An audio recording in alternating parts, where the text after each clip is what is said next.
Chapter 309. After the middle part caved in, the Shaman Chi origin stone officially started to split. The shaman energy around me was like the last time I advanced. It became violent again and turned into a hurricane that surged into my body. I didn't care about that and focused all my power on the Shaman Chi origin stone. I used all the shaman energy in my body to pull on the Shaman Chi origin stone. However, this time, the splitting of the Shaman Chi origin stone seemed to be in trouble and wasn't as smooth as the last time. The last time it split, I didn't even need to do anything. The shaman energy that surged in from the surroundings was enough to support it. The splitting speed was also extremely fast and I succeeded not long after. However, this time, the shaman energy that surged in from the surroundings was even more than the last time. However, the splitting speed of the Shaman Chi origin stone wasn't even 1/10 of the previous time. The middle part of the Shaman Chi origin stone caved in really slowly. After a long while, there were only 2 small indentations. I understood that this was most likely due to my 2 consecutive breakthroughs in a short period of time. Everything in the world had its principles and cultivation had to be done step by step. Although it was everyone's dream to continuously increase their realms in a short period of time, the risks that came with it were unavoidable. Moreover, advancing from 1 star to 2 stars of glorious knowledge was just a small realm increase. Advancing from 2 stars to 3 stars was a huge realm and the difficulty was incomparable. I wasn't in a hurry and used my fastest speed to absorb the shaman energy. At the same time, I controlled the other shaman energy star to slowly move closer to the original star. This shaman energy star was the one that had split when I advanced to the 2nd star of glorious knowledge. Back then, it was only the size of a thumb. However, after absorbing a sufficient amount of shaman energy, it was now the size of a walnut. After I controlled it to come into contact with the original star, I infused the surging shaman energy within it into the original star. With the addition of the shaman energy, the original star's power instantly increased. Gradually, the depression became deeper and the Shaman Chi origin stone slowly turned into the shape of a gourd. At that moment, the other shaman energy star returned to the size of a thumb. The shaman energy in it was almost used up and it retreated to the side. However, the shaman energy surrounding my body was still very thick. I quickly replenished it and then infused the shaman energy into the original star again. This time, the original star's requirement for shaman energy was finally satisfied. The gourd-shaped depression became deeper and deeper. Then, it suddenly broke free and officially split into 2. In addition to the small ball that I had split off earlier, I now had a total of 3 stars of Shaman Chi in my body. I had officially reached the 3-star glorious knowledge realm. After my realm had increased, I didn't stop. The 3 stars that had been split into 3 were currently very weak and needed a large amount of shaman energy to replenish themselves. I gradually slowed down the speed at which I absorbed the shaman energy, but didn't stop. I steadily replenished the 3 stars required shaman energy. These 3 stars continued to absorb sorcery energy, and after an unknown period of time, they finally grew to the size of walnut. Based on my previous experience, the size of a walnut was the limit of a shaman star. Next, it would be time for the shaman star to split and increase its power. In reality, the 3 Shaman Chi source stones stopped growing, and the Shaman Chi that I absorbed into my body couldn't stay in them. But this time, no matter how much I tried to stimulate them with the Shaman Chi I absorbed, the Shaman star didn't move. After trying many times, I still didn't succeed, so I could only give up. I understood in my heart that I had already reached my limit in absorbing the shaman aura this time. I wouldn't be able to increase my realm again within a short period of time. I could only first digest the increase in my realm this time before I could increase my realm again. Cultivation realms were always related to one's state of mind. If one's state of mind couldn't reach a certain level, one's realm couldn't increase. Although I hadn't been troubled in this aspect, I understood this principle. Thus, I didn't force myself. I stopped absorbing the shaman chi and slowly opened my eyes. When I opened my eyes, I didn't see anyone. Yen Nantian and Chen Yangting had gone far away. However, I didn't think that Yen Nantian would leave me alone. He had said that he had something else to do, so he must be somewhere else in the cave, doing something. There were no other exits in the cave, so it was impossible for me to escape. I didn't mind it too much. I stood up and lifted my head to look at the Tai Sui's corpse next to me. I had absorbed a lot of shaman energy, and my realm had increased by 1 realm, but the Tai Sui's corpse didn't reduce at all. From this, I could see how strong the Tai Sui was.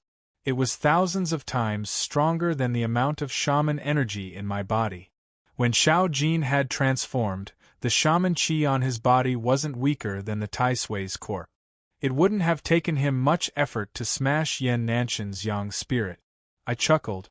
I was in a good mood. I walked to the entrance of the cave to look for Yen Nantian. After walking for 7 or 8 minutes, I finally heard some voices in front of me. I took a few steps forward and looked. It was Yen Nantian and Chen Yangting. They held a searchlight in one hand and a bundle of golden ropes in the other.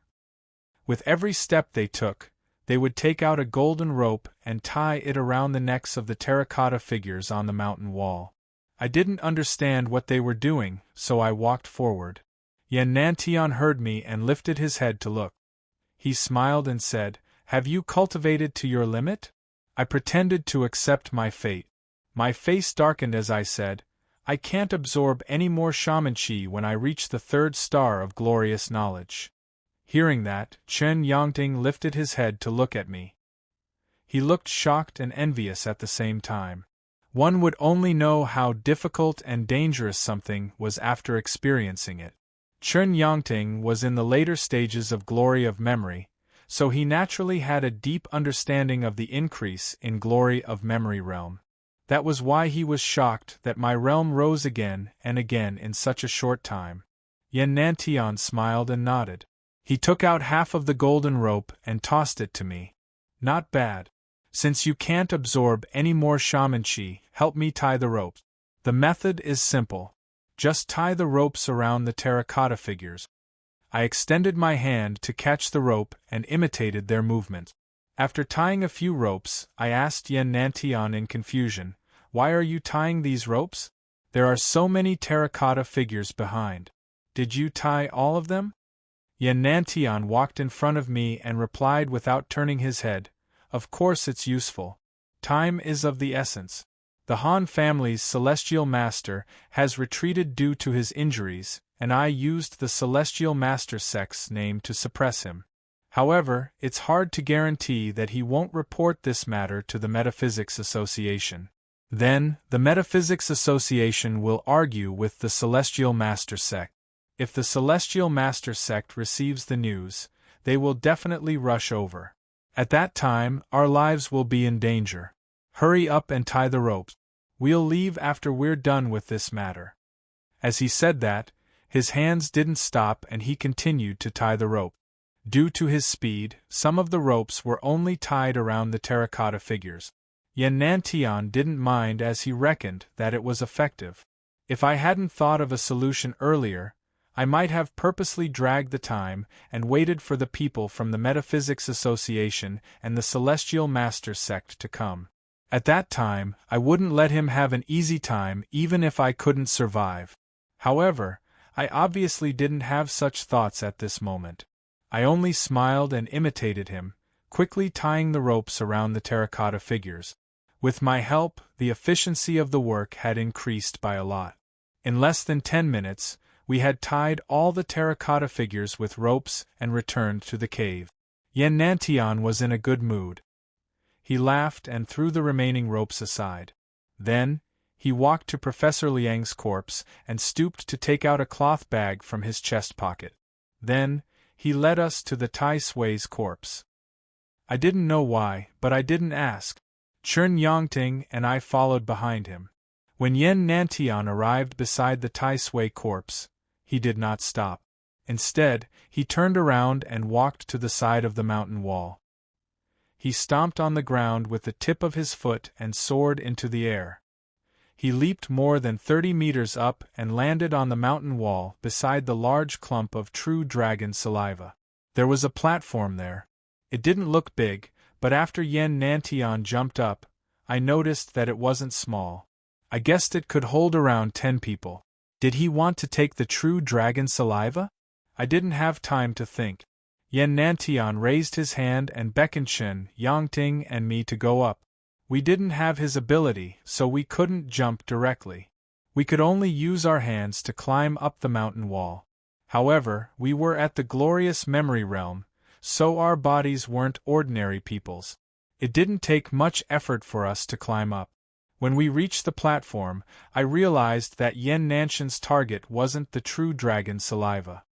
He was aiming for the soft tube protruding from the mountain wall next to the true dragon saliva. His eyes greedily looked at the soft tube. He opened the cloth bag in his hand and took out the things inside, placing them next to the thick soft tube. I checked the things he had taken out. There were some unknown fungi and some big obsidian stones with different colors. They had all 5 elements. Finally, there were some live baby mice. They had red skin, and their eyes hadn't opened yet. I didn't know what he had done to keep these baby mice alive until now. At this moment, Chen Yangting couldn't help but feel suspicious. He asked Yen Nantian, "Master, what is this soft tube?" This fellow was really shameless. He even called me master. Yen Nantian straightened his body and smiled while stroking his beard. He answered, "This isn't a thing. It's an ancient beast." Beast? Could this thing really be a living thing? I was instantly interested. I raised my eyes to look at the soft tube. Chapter 310. Xianglu? A 9-headed snake? I had never heard of this name before, but I had heard of a 9-headed snake. In my memory, it was a creature from Western mythology. I didn't know that it existed in real life. However, according to Yen Nantian, if this thing was a living creature, it had lived for several thousand years since the Shang dynasty. Ordinary animals didn't have that long of a lifespan. It must be a monster that cultivated. I asked Yen Nantian, "This thing has lived for several thousand years, and it has always stayed by the Tai Sui tree and the true dragon vein. I'm afraid its cultivation base isn't low." There was something I didn't tell him.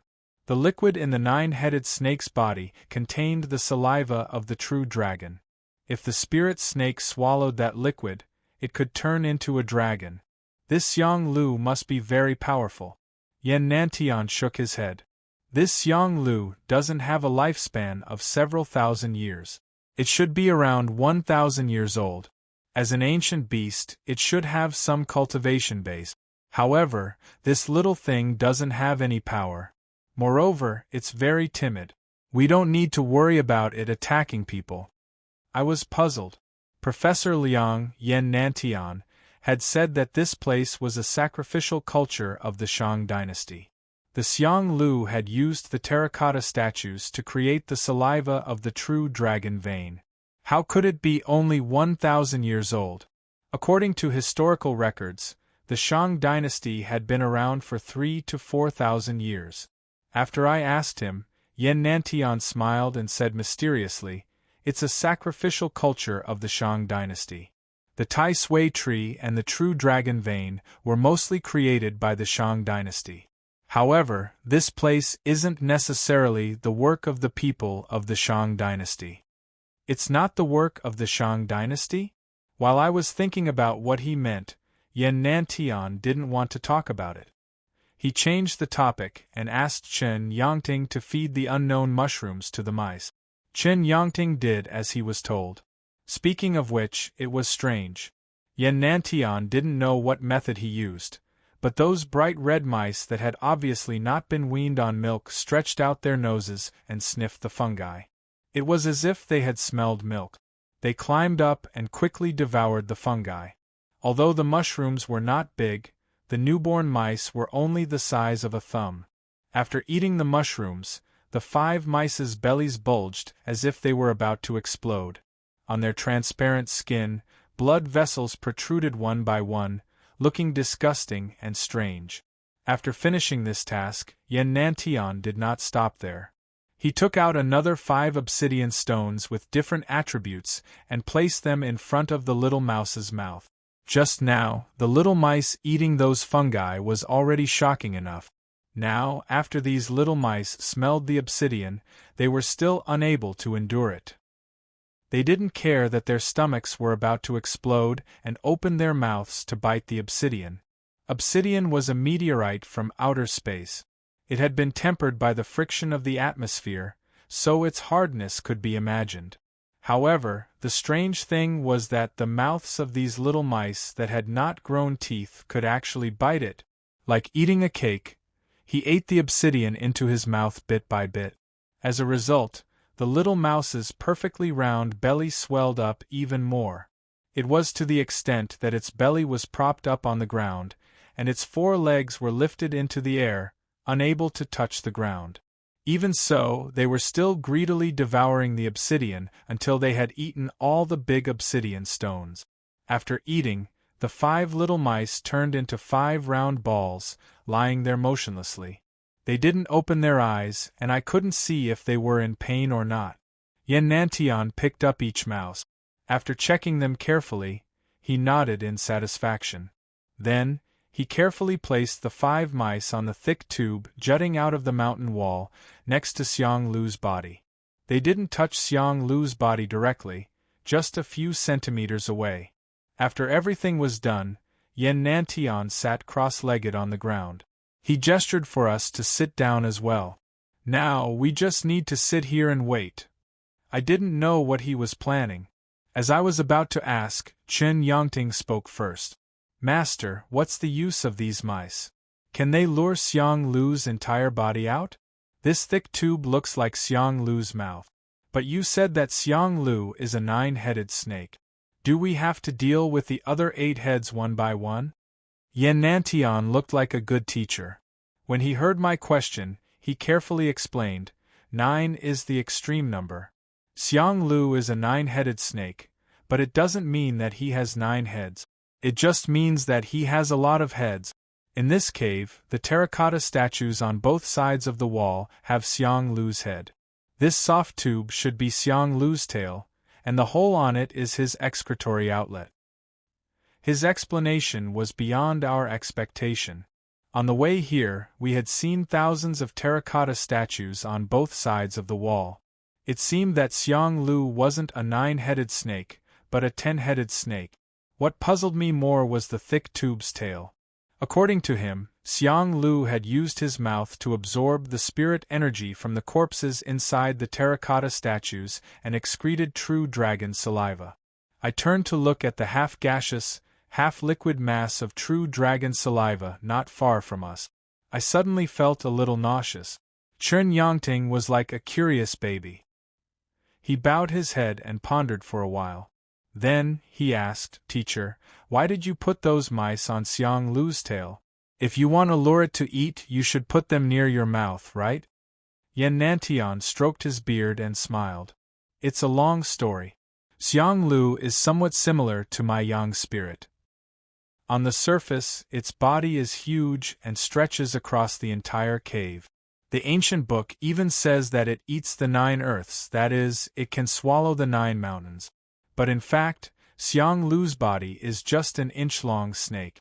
Its huge appearance is just its skin or its shell. When Xiang Lu's body grows an inch, its shell can grow 10,000 meters. It's really mysterious.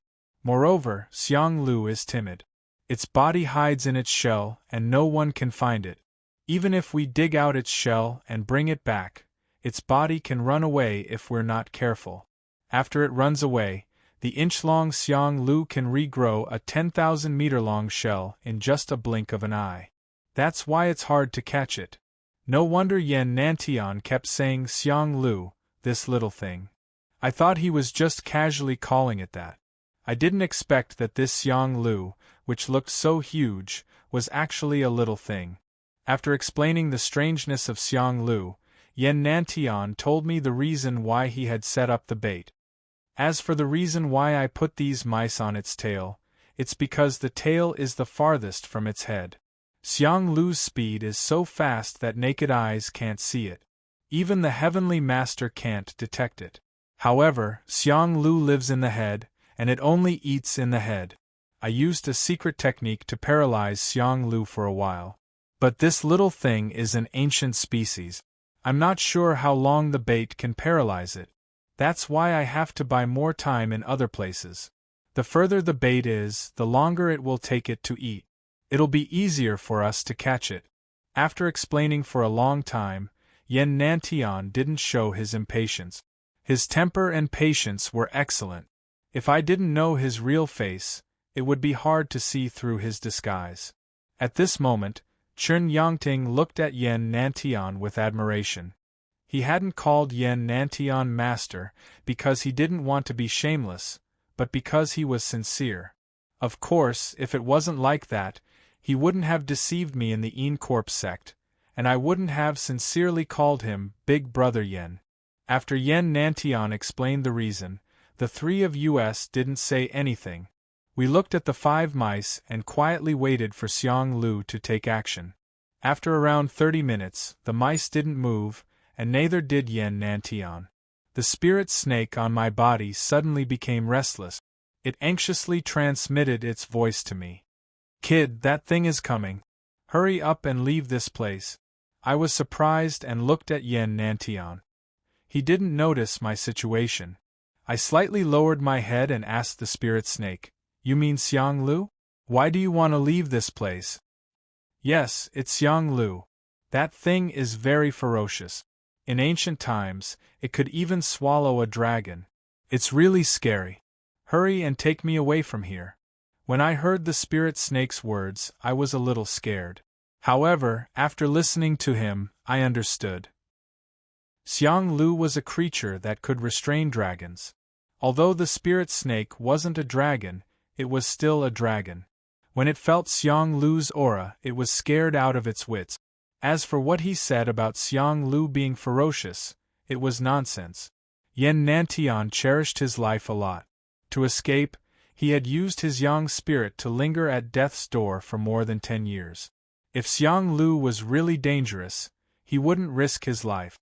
That's why I didn't move. I opened my mouth to comfort the spirit snake. However, before I could say anything, Yen Nantian's voice came. He only said one word, "Go!" Chapter 3:11. Yen Nantian's speed was extremely fast. By the time his voice was heard, he had already jumped off the platform and was heading towards the outside of the cave. Chen Yangting also hastily climbed down the mountain. Although I didn't have much intention to help, I was interested in the Xiang Lu. Thus, I followed behind Chen Yangting. When we reached the outside of the cave, Yen Nantian didn't go far. He stood there and looked down at the golden ropes hanging from the terracotta figures. When he saw us come out, he said, "The Xiang Lu needs a few minutes to eat. You two stay here. After 5 minutes, you will start to check the golden ropes from here. I will start from the other end of the cave. If you see the ropes turn red, immediately shout. Do you understand?" Chen Yangting nodded. "I understand, Master." Yen Nantian nodded in satisfaction. Just as he was about to leave, he suddenly stopped. He pointed at me and said to Chen Yangting, "Be careful. Keep an eye on that kid. Don't let him play any trick." After Chen Yangting nodded, Yen Nantian's body flashed and disappeared from the other end of the cave. After Yen Nantian left, Chen Yangting and I remained silent. After about 5 minutes, when I was about to leave, Chen Yangting suddenly called out to me, "Brother Zhou." I was stunned by the way he addressed me. I turned to look at him, feeling a little playful. I smiled and said, "I don't deserve to be called brother by Chen Daozhang. What's wrong? Does Chen Daozhang have something to say?" Chen Yangting lifted his head to look at the other end of the cave. As he walked forward, he lowered his voice and said, "Brother Zhou, we've been fighting for our lives. I know that you have a conflict with me. That's normal. But now we're both under the control of this old thing. We have to work together to escape. His words confused me. I stopped and looked at him vigilantly. This fellow had just called me master, and now he wanted to discuss how to deal with Yan'antion? Was he being sincere or was he trying to trick me? I maintained my vigilance as I slowly walked forward. I asked, "The one in danger should be me. Yan'antion said that he wanted to take you as his disciple.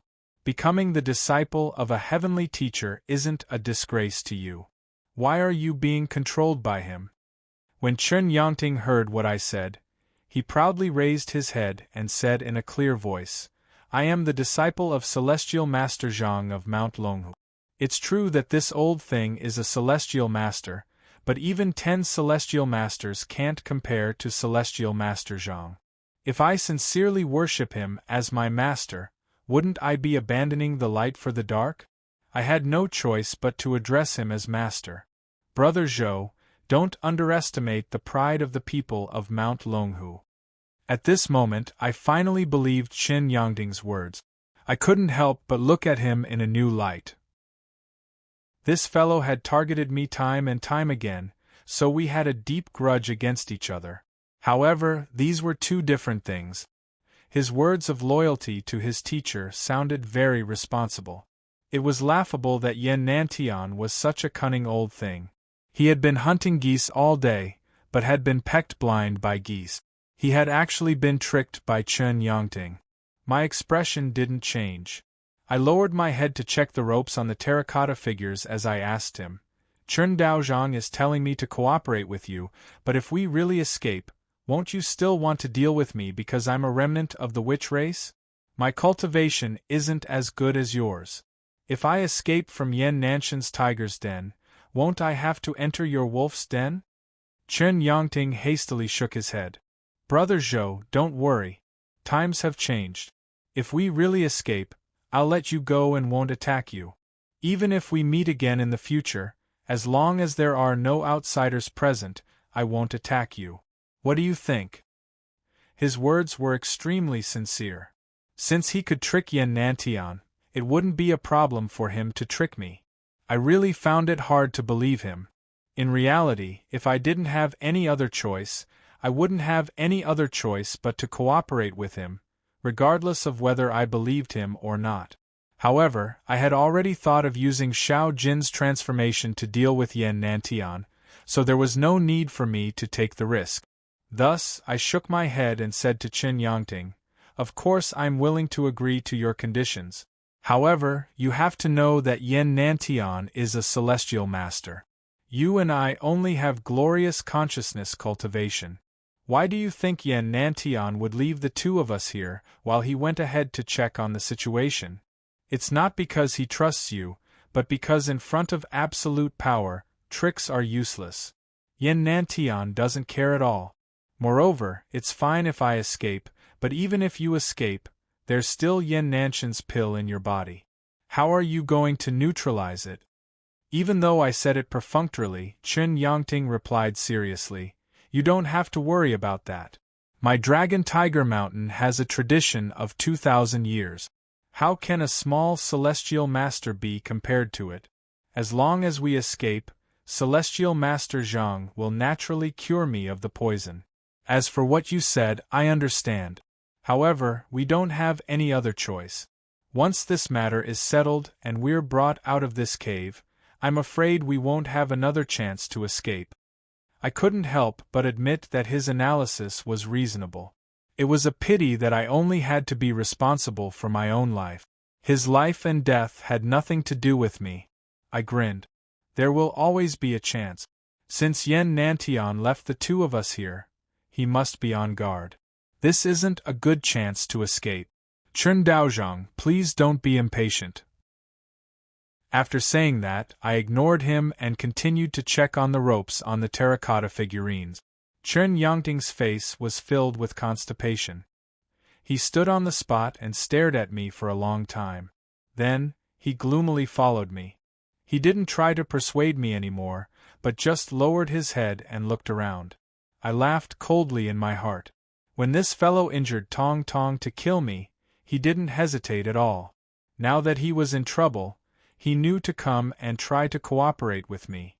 He even promised me an empty promise. He didn't even mention making a Tao heart oath. How laughable. The two of us didn't talk anymore.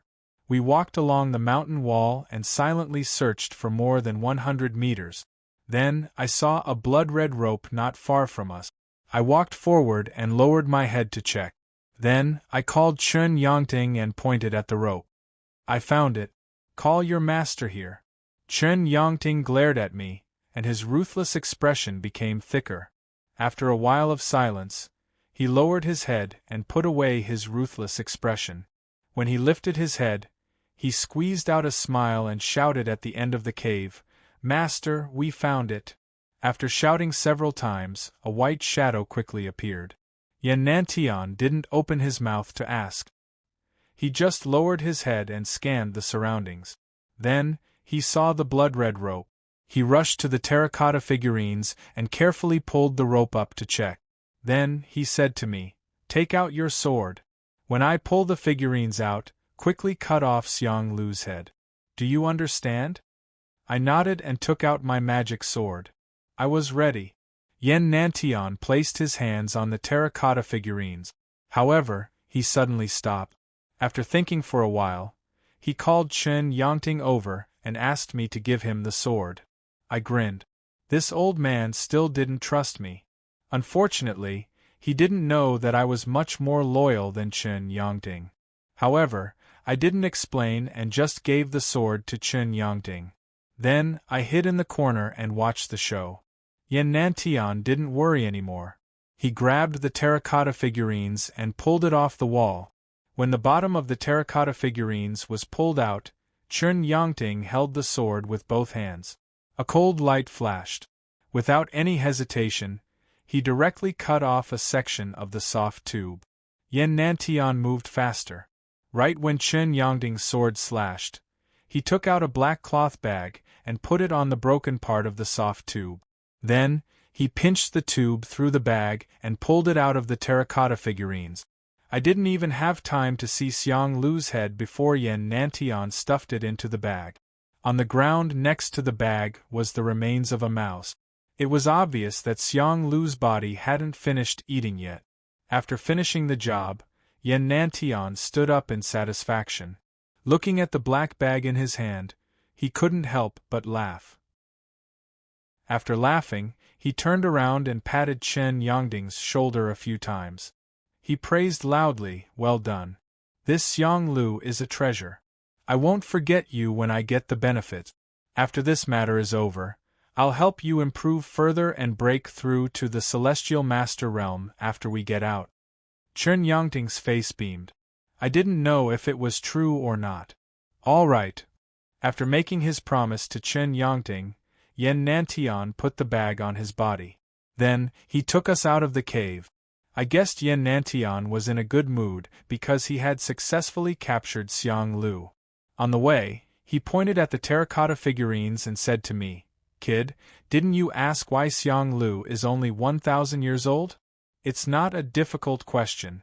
Lower your head and look at these terracotta figurines. Do you see anything?" Terracotta figurines? I had looked at these terracotta figurines many times. Was there something I didn't see? I didn't ask. After looking at them for a long time, I answered, "I didn't see anything. Besides some simple lines, there's nothing else." Haha, the problem lies in those simple lines. Yan Nantian shook his head and said, although the Shang dynasty belonged to the antiquity time, it had already given birth to an ancient civilization. The sacrificial ceremony was the most important thing in the country. From the emperor to the common people, everyone had to participate. The sacrificial ceremony was very luxurious and exquisite. Look at the inside of the cave. No matter if it's the sacrificial altar outside or the terracotta figurines in the cave, everything is extremely simple. It has nothing to do with luxury or exquisite. Especially these terracotta figurines. They can't even be compared to the ancient porcelain excavated from archaeology. How could the sacrificial ceremony of the Shang dynasty be so simple? I was surprised. I hadn't thought about this before. Yan Nantian didn't wait for me to think more and said, "Moreover, there's another big problem. Where are we?" "Shenzhen," I answered subconsciously. Yes, Shenzhen. During the Shang dynasty, other than the land of Bashu, which had other civilizations after Lingnan, it was a barren land. Why would anyone travel thousands of miles, cut through brambles and thorns to come to Shenzhen and specially build such a simple and crude place of worship? When I was in university, I studied ancient Chinese, so I was familiar with history. Yan Nantian was right.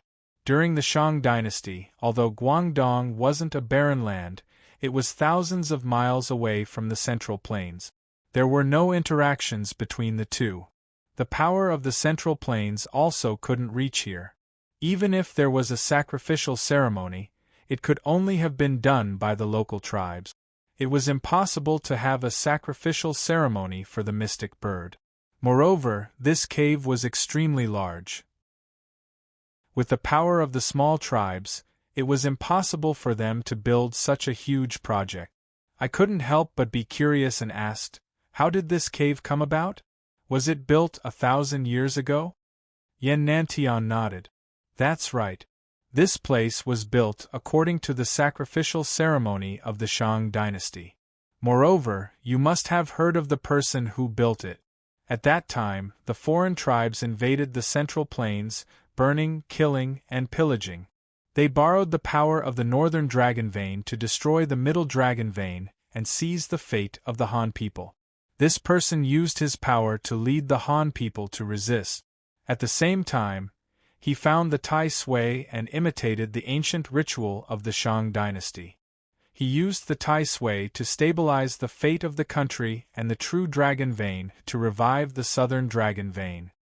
He built this sacrificial ceremony here in an attempt to save the country from collapse.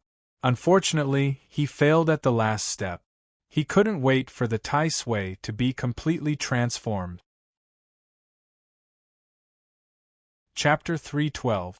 When I thought of Wen Tianxiang, the first thing that popped into my head was Mount Wen's lineage. When Zhang Canwen had told me about Mount Wen's lineage, I had thought that it was far-fetched. After all, it was common for people to find a famous ancestor for themselves. However, if what Yan Nantian had said was true, then Wen Tianxiang really was a feng shui master. In his later years, he had often been active in the Guangdong area. It made sense that he had left a lineage. However, using the Tai Sui to stabilize the fate of the country and using the ancient ritual of the Shang dynasty to revitalize the dragon's vein was too unimaginable. During the declining era of the Han dynasty, one person had used the ancient ritual to find the Tai Sui and revitalize the entire dragon's vein. It was unbelievable. The dragon's vein started from the Kunlun Mountains, and there were 3 in China. The northern dragon went down the Yellow River, through Qinghai and Gansu, to Mongolia's Beijing, and then the 3 provinces in the northeast to Korea. The middle dragon went down the Yangtze River and the Yellow River, through Sichuan, Shaanxi, Hunan, Anhui, and finally Shandong. It stopped at Zhongyue and then merged into the Bohai Sea. The southern dragon went down Yunnan and Guizhou, through Guangdong and Guangxi, along the coast of the southeast, Fujian, Zhejiang, and Jiangsu. The dragon's vein was said to be a small grave, and a big one to stabilize the country. In history, the rise and fall of dynasties and the change of imperial power were all related to the dragon's vein. Since ancient times, the middle dragon had been the leader of China. Civilization had started in Heluo, and the royal power was in Xi'an and Luoyang. These 2 places were on the middle dragon's nodes, and that was the era when the Chinese civilization was at its peak. As time passed, all things had their ups and downs. The middle dragon disappeared, and the northern dragon flourished. As time went by, it was the end of the Song dynasty. The Liao dynasty and the Jin dynasty replaced each other. The Yelu and Wanyan clans dominated the world. In the end, under the iron hooves of the Mongols, the entire Eurasian continent fell. The Han dynasty, the favored child of creation, had been living in the world for thousands of years. At this moment, it finally ended its rule over the world. From then on, although there were commoners who rose from the right of the Huai River and borrowed the power of the Southern Dragon to reclaim the throne, the stars changed and the power of the Northern Dragon could not be stopped. 300 years later, they finally made a comeback. Compared to that, what was even more difficult to say was that the Western Dragon calendar had been accumulating for thousands of years. When the Central Plains fell into the flames of war, the dragon chi gushed out and the Great Voyage era began. Their footprints gradually spread all over the world and their rule followed. Following that, the dispute over royal authority in the Central Plains had nothing to do with the general trend of the world. The center of power shifted to the west, and a new era finally arrived. Moreover, 1,000 years ago, the Southern Song dynasty was content with a corner of its territory. The Minister of Literature supported it independently, and the military and government were powerless. In the end, they could only try to change the world and use the dragon vein to determine the ownership of the tripod. What happened in that era was impossible to verify at this time. However, after a simple analysis, he understood what was going on. The city of Lin and in the Southern Song dynasty was today's Hangzhou, located at the node of the Southern Dragon's tail. If one wanted to prosper the Southern Dragon, one had to find the place where the dragon would prosper, and Guangdong and Guangxi were the keys. With my current cultivation, I could not see the specific location. However, from the actions of the Minister of Literature, there was no doubt that the place where the Southern Dragon would prosper was in Shenzhen. Perhaps the power of heaven could not be disobeyed, and the reason for the Minister of Literature's failure could not be verified. However, as a Han, in retrospect, this feng shui master, who tried to save the fate of the Han people, and the fate of China could be called the backbone of the Han people. Thinking about it, who would not be in tears? On the day of the Cliff Mountain, on the Yinzhou Lake, beside the Cliff Gate, Lu Xiufu carried the Emperor of Song into the sea. 200,000 Han people could not resist and jumped into the sea with their last faith. Among the three heroes at the end of the Song dynasty, only Wen Tianxiang was captured on the Mongolian warship. He witnessed this scene, but did not go to the netherworld with them. Instead, he survived and went north to Yanjing for 3 years. Outsiders could not understand the hardships he had gone through. Thinking about it now, he must have held a glimmer of hope and waited for the arrival of the Tai Sui. Unfortunately, history only left him with a long sigh. While thinking about these things, I kept silent. Then, I remembered Zhang Canwen and his brother. When Fei had passed away, and Zhang Canwen was the only one left in Wenshan's bloodline. I wondered how he was doing. According to the legends, on the day of the Cliff Mountain, the Minister of Literature's bloodline had all died. Wenshan's bloodline was the only one without a bloodline. If something happened to Zhang Canwen, his bloodline would be cut off forever. With this thought in mind, I had to protect Zhang Canwen if I had the power. While I was deep in thought, we had left the cave and arrived at the big cave where we had first arrived. I didn't know why, but Deputy Chief Zhang and the others who had stayed here were gone. The lighting equipment was still there, brightly illuminating the cave walls. I looked around. This place used to be a cave, and it had been renovated, just like the terracotta statues. At that time, the Minister of Literature didn't have the time or manpower to make exquisite items. That was why the cave walls were rough and unadorned, and all the rocks were exposed. It wasn't strange at first, but in this environment, the square altar we had arrived at looked strange. The reason was that the altar was too exquisite. The altar was 10 meters long and 10 meters wide. It was made of quartz stones, which were rare. Moreover, these stones were piled together, and there were no gaps between them that the naked eye could see. It was really exquisite. In addition, the round well on the altar was even more exquisite. It was impossible to tell what material it was made of, but it gave off a faint fluorescence in the night. Moreover, it was not made of stone at all, but was carved out of a single boulder. Compared to the rough and unadorned surroundings, this altar was really eye-catching. Along the way, I couldn't help but stare at the altar.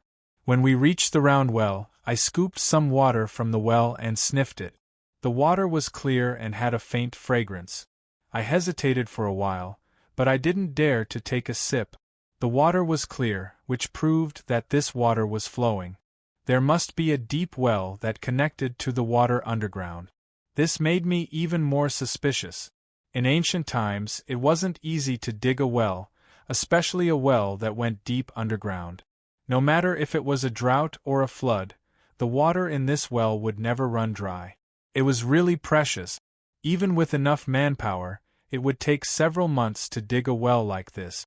Why did the Minister of Literature have to dig such a deep well? I had so many questions in my head, but I couldn't figure out the reason. At this moment, Yen Nantian was standing by the well. However, he didn't go up first. He asked Chen Yangting to go up first, with me in the middle and him at the back. This old man was really careful. To prevent any accidents, he had even thought about the order in which we should go up. Chen Yangting's eyes brightened. He thought that if he went up first, he might be able to escape. However, his eyes only brightened for a second. If he went up first, unless Celestial Master Zhang was waiting outside the well, he wouldn't be able to run far. Yen Nantian could easily catch him. At that time, he wouldn't be able to be his disciple anymore. Chen Yangting obediently grabbed the rope and climbed up. I didn't think much about it and followed behind him. We climbed up together. After the two of us had climbed up, Yen Nantian stood at the mouth of the well. However, he didn't hurry to get up. He just stood there with his head lowered, his eyes gazing at the water under his feet. I didn't know what he was thinking. When we were halfway up, I lowered my head to take a look. Yen Nantian finally lifted his head and prepared to come up. However, just as he was about to jump up, his face changed. He roared, and his translucent sun god body suddenly exploded with a bloody light. His body instantly turned into a red line and shot up from the bottom of the hole. In just a second, he had arrived next to Chen Yangting and me. He grabbed us from both sides and pulled us out of the hole without saying a word. After getting out of the bloody hole, Yen Nantian didn't slow down. His feet didn't touch the ground as he directly rushed out of the cellar and into the orchard. After reaching the ground, Yen Nantian seemed to have gone crazy. He continued to run with us, but he didn't leave horizontally. Instead, he flew vertically into the sky. He brought us dozens of meters in the air before he suddenly steadied his body. Even with Chen Yangting and my glory of consciousness cultivation, we were still in a difficult situation. After leaving the ground, we felt even more uncomfortable. Chen Yangting caught his breath. Just as he was about to ask, Yen Nantian suddenly raised his hand and interrupted him. His blood-stained head hung low and his bloodshot eyes stared at the situation below. Instinctively, I followed his line of sight. Right at this moment, a dark shadow appeared at the entrance of the cellar dozens of meters below us. That shadow wasn't like Yen Nanshan's yang spirit shadow, and it was also different from Tong Tong's yin spirit physique. Instead, it looked like the old principal's corpse that had been reconstructed, with some bloody flesh on its body. The withered and small body was wrapped in the shadow, as though it was wearing a black robe. Its body was bent, and its head looked similar to a skeleton, except for a layer of waxy yellow flesh. However, what was different from a skeleton was that this shadow didn't have a skull. Where the skull used to be, there was a huge depression, and there was nothing inside. The slender head only supported an inverted triangular face. After leaving the entrance of the cellar, the shadow just stood there and didn't chase after us. It just lifted its head to look at us. Because it didn't have a skull or a brain, its eyes were at the top of its head. What was strange was that on the skull, there was a pair of complete eyes. Those two eyes were huge, without any blood vessels or blemishes. They were black and white and looked like a beautiful woman in her late 20s. However, there was no love in those eyes, only a boundless black aura. With just a glance, I felt as if I had sunk into that black aura. The chi of the way in my body surged wildly, and the 3 sorcerer chi source stones collided chaotically. My consciousness began to blur. Right at that moment, the jade bracelet on my neck suddenly released a clear stream. After it quickly circulated through my body, I spat out a mouthful of blood and regained consciousness. Chapter 3:13. Yen Nantian grunted in pain next to me. I turned around and saw that Yen Nanshan's yang spirit shadow had dimmed a lot. Chen Yangting was even worse off. His eyes were closed and his face was dark gold. Black blood flowed from the corners of his mouth and nostrils. Yen Nantian held him in his hand. He had fainted. I couldn't help but feel scared. What was that shadow? I'm still fine as I've only just stepped into the middle stage of glorious memory, so it's still acceptable for me to be injured by a glance. However, Chen Yangting's cultivation is at the late stage of glorious memory, and he's a direct disciple of Mount Longhu. His skills are unfathomable, yet he was injured to this extent by just a glance from that shadow. There was no need to mention Yen Nantian. As a yang spirit strong that even the Heaven Master of the Han family could not defeat, he did not even think of attacking the black shadow. Once he came into contact with it, he immediately fled for his life. At this moment, he was also injured. Without waiting for me to speak, Yen Nantian slowly descended from the sky. When he landed, he didn't dare to stop to check his wounds. He dragged us and ran for several kilometers before stopping. The Yu family's orchard was in the suburbs. After running for several kilometers, it was a wasteland. Yen Nantian found a flat area and put us down. He didn't check Chen Yangting's situation. He sat down cross-legged and began to circulate his energy to adjust his breathing. Although I didn't think it was a big problem, I had vomited blood. I didn't dare to be careless. I also sat cross-legged to check my body. After confirming that I was okay, I exhaled in relief. If I wasn't wrong, that shadow was the source of the evil aura that had injured Lu Chuanda. Moreover, the murderer of Yu Fuda's murder was also that shadow. Yen Nantian had sensed that the aura in the well wasn't right, so he had run for his life. That shadow must be living in the well. When Yu Fuda killed Lu Chuanda, the blood pond was facing the well, and there was a passage connecting it. It wasn't just a coincidence. But what was that shadow's cultivation base? Why was it so strong? Normally, even if a Yin soul cultivated to the Yin spirit realm, its strength would be far inferior to a heaven master of the same realm, not to mention that the Yang spirit true body was the natural enemy of Yin souls. This black shadow's realm was probably one level higher than the Yang spirit. I don't know how it compares to Tai Sui, but since I started cultivating, apart from Tai Sui, this black shadow is the strongest thing I've seen. About 10 minutes later, Yen Nantian finally opened his eyes.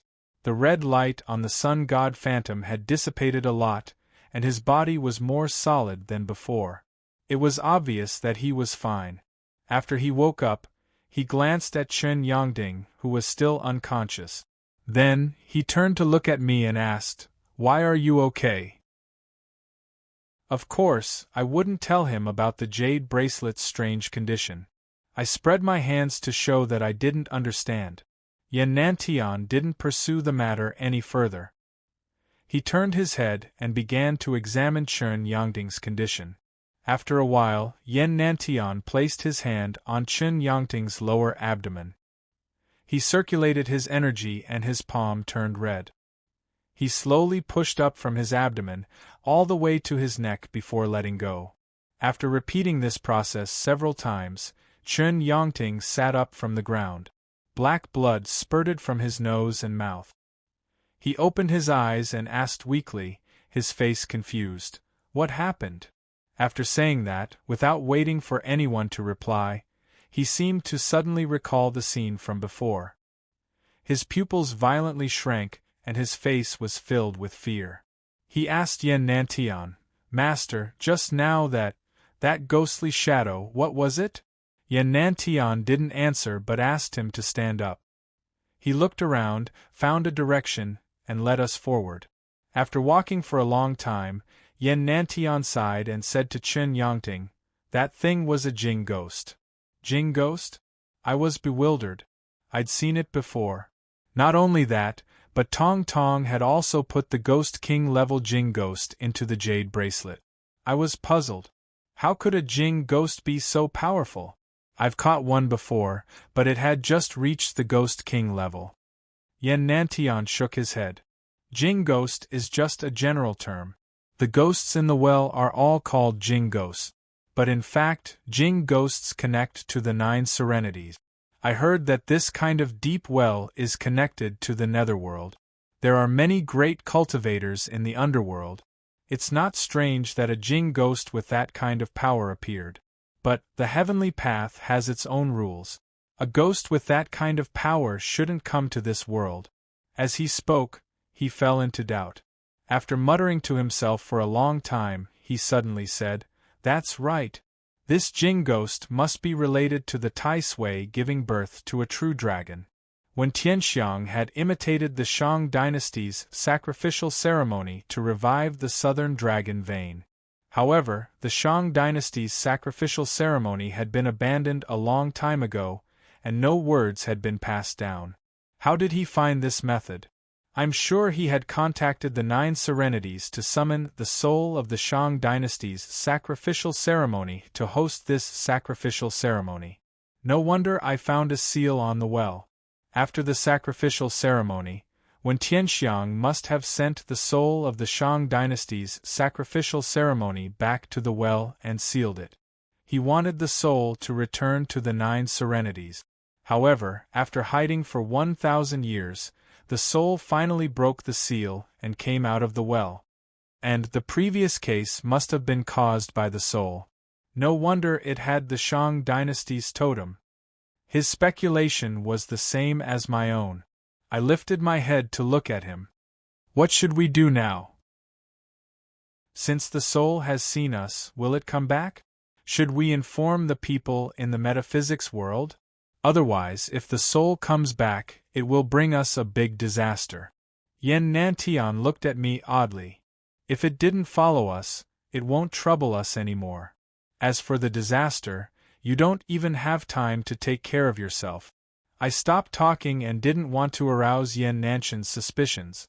We didn't talk for the rest of the way. After walking for more than an hour, we arrived at the hotel where Yen Nantian was staying. When we entered the room, I was surprised to see Ling Diu there. Seeing our group walk in, Ling Diu stiffly stood there and didn't say anything. After Yen Nantian closed the door, he directly asked me, "Do you still remember the corpse puppet refining technique?" I nodded. Yen Nantian pointed at Ling Diu and said, "There's no time to lose. You should refine him into a corpse puppet now." I was surprised and asked suspiciously, "He's a living person." How, before I could finish, I suddenly remembered something and cried out, "He's the corpse demon?" Yen Nantian grinned. "That's right. This is the place I've chosen for my body. Of course, I've always kept it with me." I turned to look at Ling Diu. No wonder I always felt that he was dull. He was actually that corpse demon. I didn't know what method Yen Nantian had used to make the corpse demon look like a human.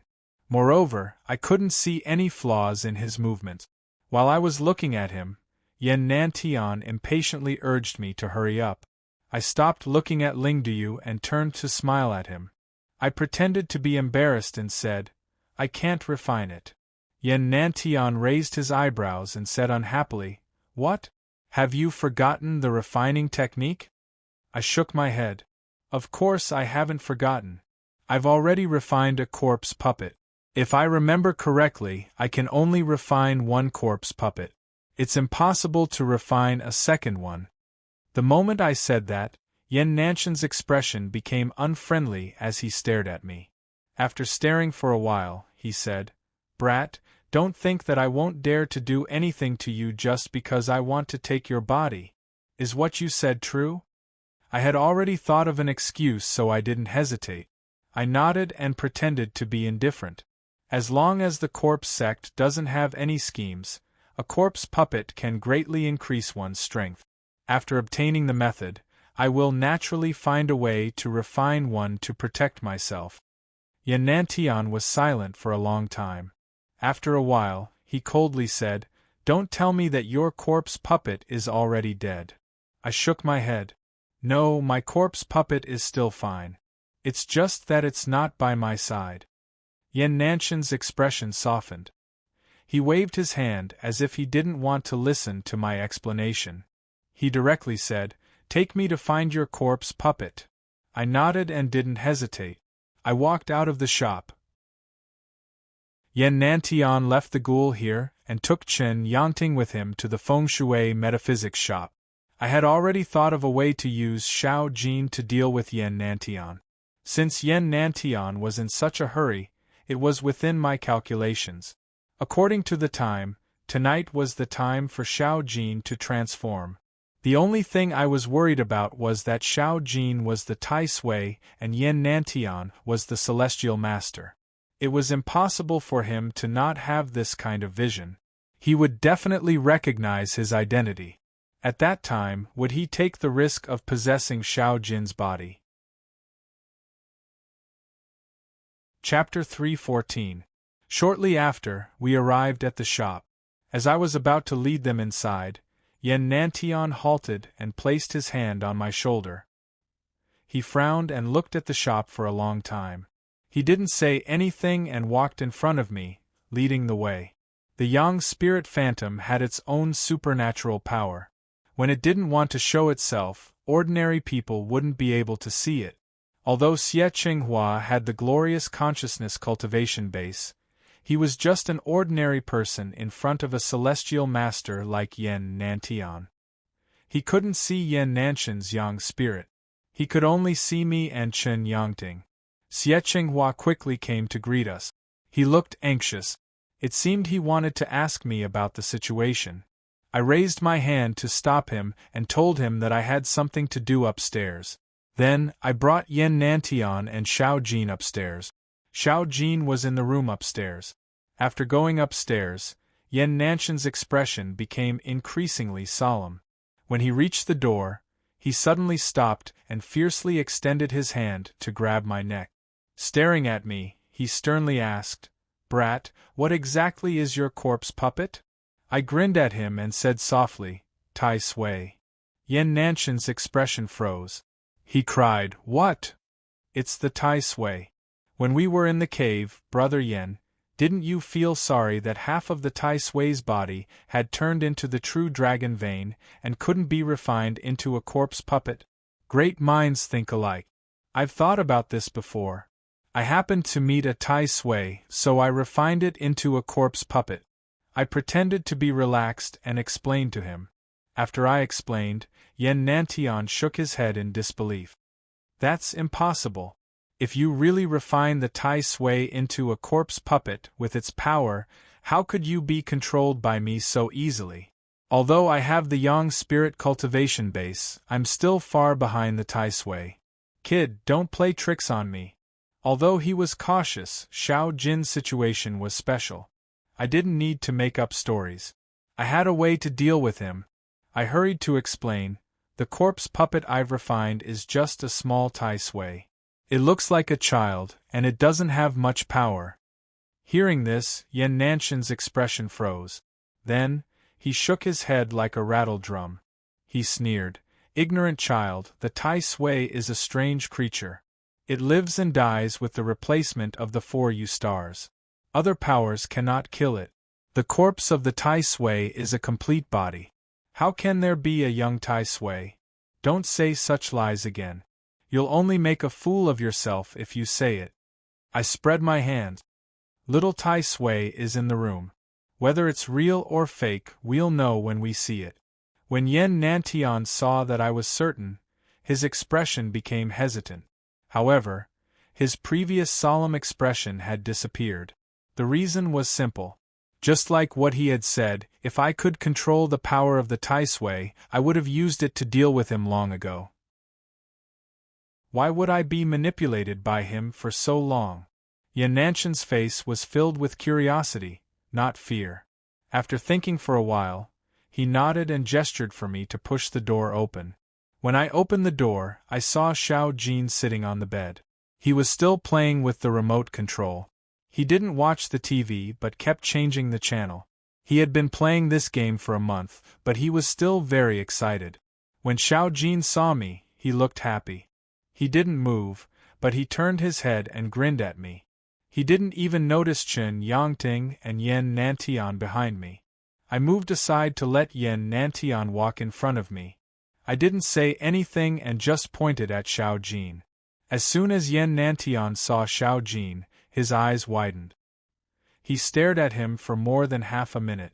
Then, with a confused and excited face, he turned to me and said, "You're right. It's a young Tai Sui. His aura is correct, but he doesn't have any power. TSK. Creation is so magical. Kid, you're really lucky. What a lucky chance it was for you to meet him." I cracked a smile. Yan Nantian was right. Meeting Xiao Jin was my lucky chance. Yan Nanshan's eyes sparkled as he looked at Xiao Jin for a long time. He couldn't help but praise, "You're worthy of being the Tai Sui. Even my ghouls don't have this kind of intelligence. It seems you don't need to command it. It can sit, lie down, and walk on its own." I was surprised. Instinctively, I answered, "Xiao Jin has intelligence. He doesn't need my command." "He doesn't need you to command him?" Yan Nantian shook his head. "How is that possible? No matter how strange the Tai Sui is, it's just a corpse. Corpse is just a pile of dead meat. Unless it's a ghoul with intelligence, how could it move on its own? Moreover, the Tai Sui isn't an ordinary corpse. When a Tai Sui dies, a new Tai Sui will replace it. The Tai Sui's corpse emits endless witchcraft energy. It can't have intelligence. Otherwise, the ancient Tai Sui's corpse wouldn't have turned into the true dragon's bloodline." This time I was bewildered. Yan Nantian didn't know much about Xiao Jin, but I couldn't catch up with him when it came to knowledge. Moreover, he knew the nature of the witchcraft battles in ancient times. How could he not know the situation of the Tai Sui? More importantly, I started to have doubts about Xiao Jin. When Yan Nantian told me about the Heavenly Tao's corpse, I thought that there were only 4 Tai Sui in this world, and that all the Tai Sui were Heavenly Tao's corpses. I instinctively thought that Xiao Jin was also a Heavenly Tao's corpse. That was why I wanted to refine him into a corpse puppet. But now, I understood that the so-called Heavenly Tao's corpse referred to the Tai Sui's corpse, not the Tai Sui. Yan Nantian had wanted to refine the Tai Sui into a corpse puppet, but he was referring to the dead Tai Sui. However, Xiao Jin wasn't a corpse. He was a living Tai Sui. The corpse insect's corpse puppet refining method was effective on corpses. It was just a misunderstanding that I had used this method on Xiao Jin. It shouldn't have worked. However, the problem was that this method had worked. Xiao Jin had been refined into a corpse puppet. Why was it like this? It couldn't be because of the refining method. Yan Nantian didn't need to lie to me about this. Moreover, he was the great supreme elder of the corpse insect, so he must have a good understanding of the corpse insect's cultivation method. He couldn't be wrong. If there was no problem with the cultivation method, there shouldn't be a problem with me.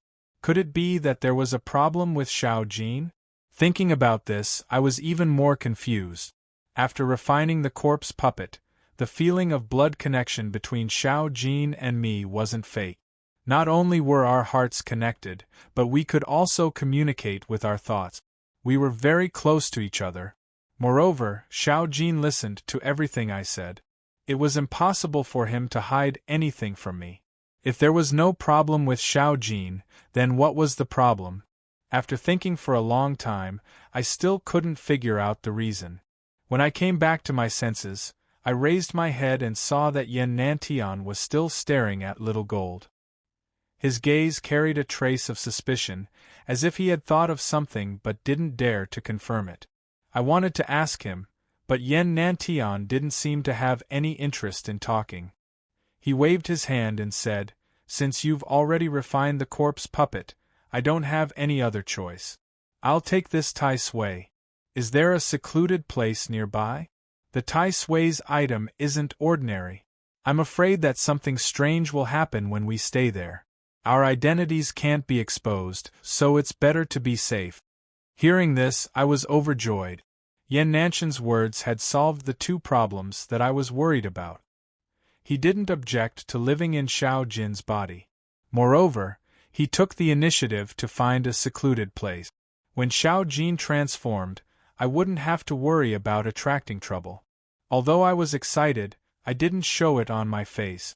I faintly said, "We're in the city of Shenzhen, where every inch of land is worth its weight in gold. There are secluded places, but I'm afraid that we won't be able to find a place without people." Yen Nantian coldly snorted. "Since we're in the city, let's go to the outskirts. We'll find a place without people there. There's no time to lose. Let's depart now."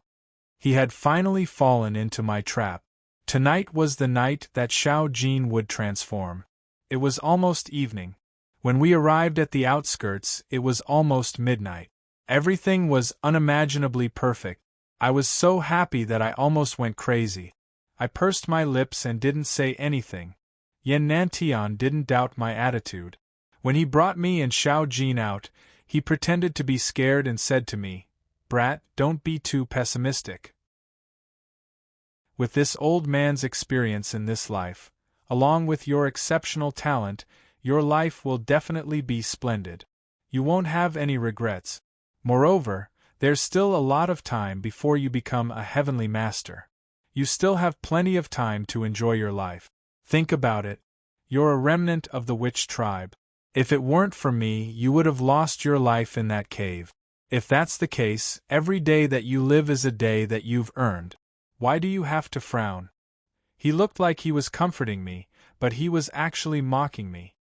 He didn't even try to hide the ridicule on his face. I gritted my teeth. Of course, I wasn't trying to hold back my anger. I was trying to stifle my laughter. Then, Yen Nantian brought us to call a car. We headed to the outskirts of the city. On the way there, I didn't dare to say anything. It was very difficult to endure. I kept thinking about Yen Nanshan's expression when he found out that Xiao Jin had returned to his original form. I didn't know if he would be more frightened or resentful. I wasn't sure. However, there was one thing that shouldn't be unexpected. His face wouldn't have the ridicule from before. Chapter 3:15. The Feng Shui Metaphysics shop was in the northeast of Shenzhen. If we took a taxi from there to the suburbs, we would have to go in the northeast direction.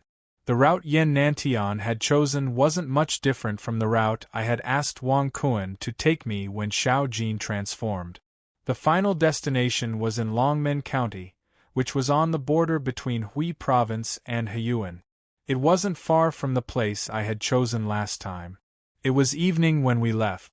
After we got off the taxi, I checked the time. It was around 11 o'clock p.m. If I'd felt a tinge of uneasiness before, I'd completely calmed down by now. Yen Nantian, that old bastard, had been thinking about me for a long time. Even if he grew wings, he wouldn't be able to escape today. After we got off the taxi, Yen Nantian looked around. He randomly picked a hill and took us there. While we were walking, I used divine sense to talk to Xiao Jin. I told him about the hostile relationship between me and Yen Nantian.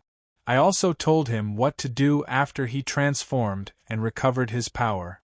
Xiao Jin's mind was pure. He didn't have any concept of good or evil.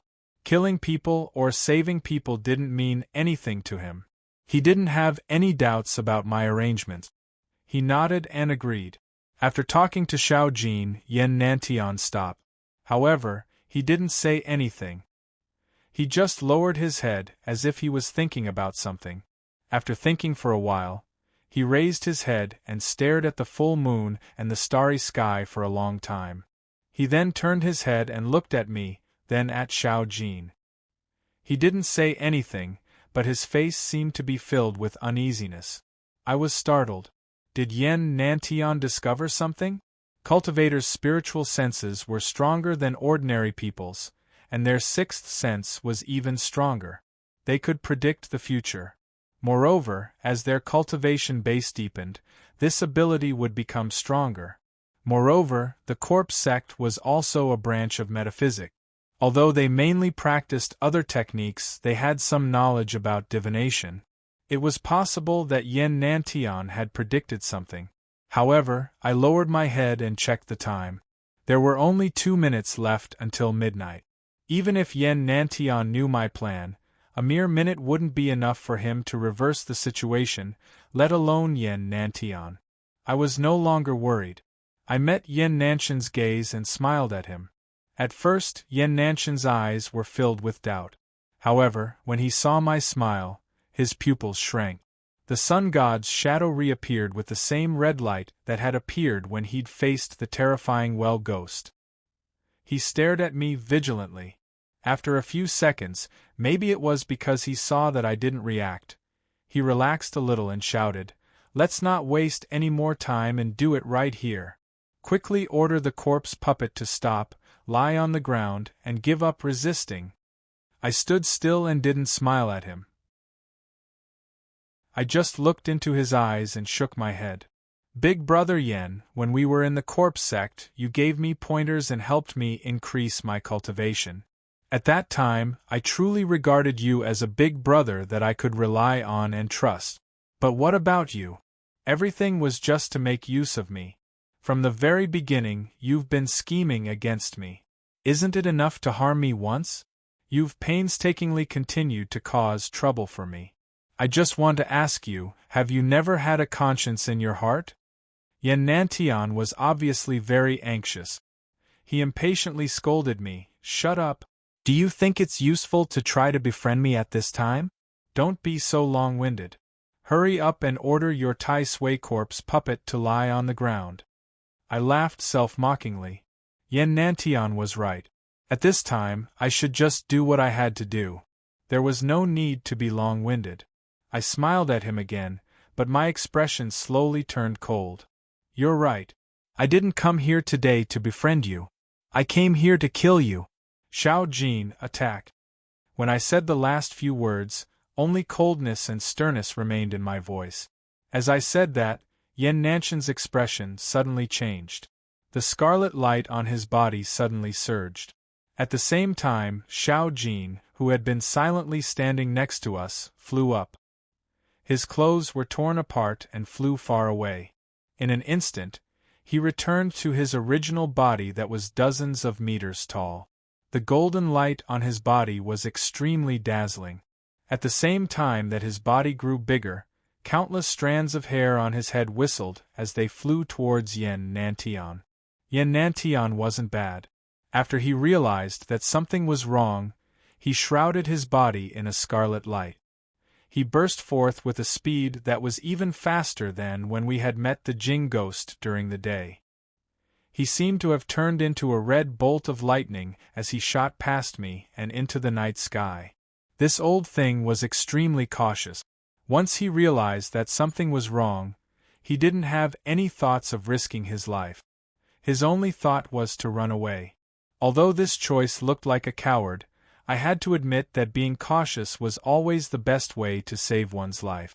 However, it was a pity that under the absolute difference in power, being cautious was useless. Moreover, Xiao Jin and I had been unprepared. Hence, Yen Nantian was destined to suffer a tragedy today. Xiao Jin's thick hair was extremely fast. Moreover, as he flung his hair, it also grew crazily.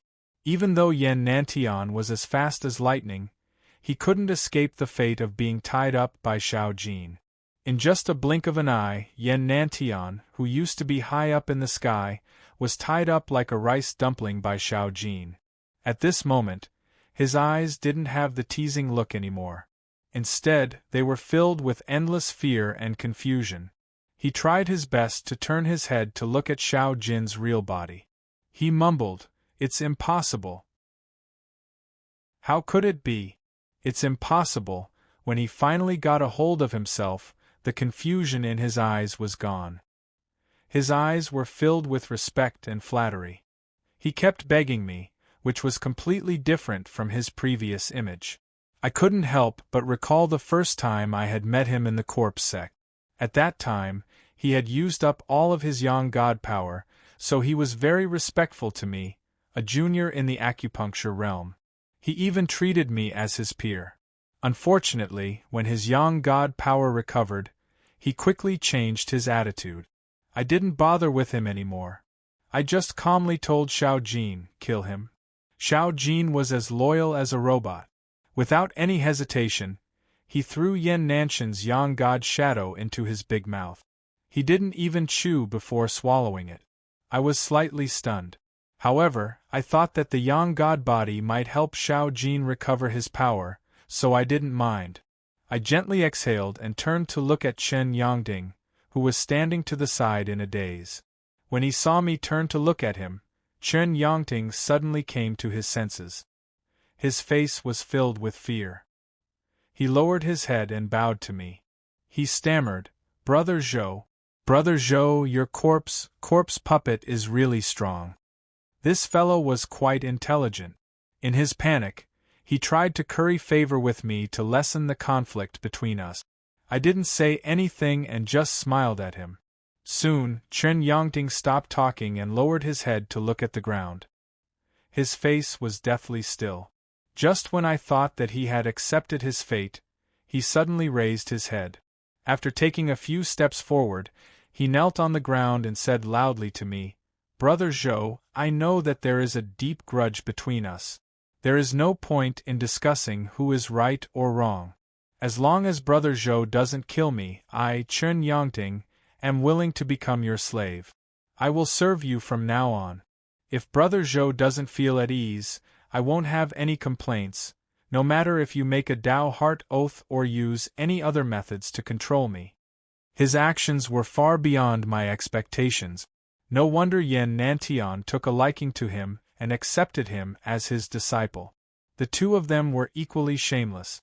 I looked at him with interest and asked, Chen Daozhang, you are the direct disciple of Celestial Master Zhang of Mount Longhu, a late-stage glorious memory grand cultivator, and a hall master of the Celestial Master Mansion.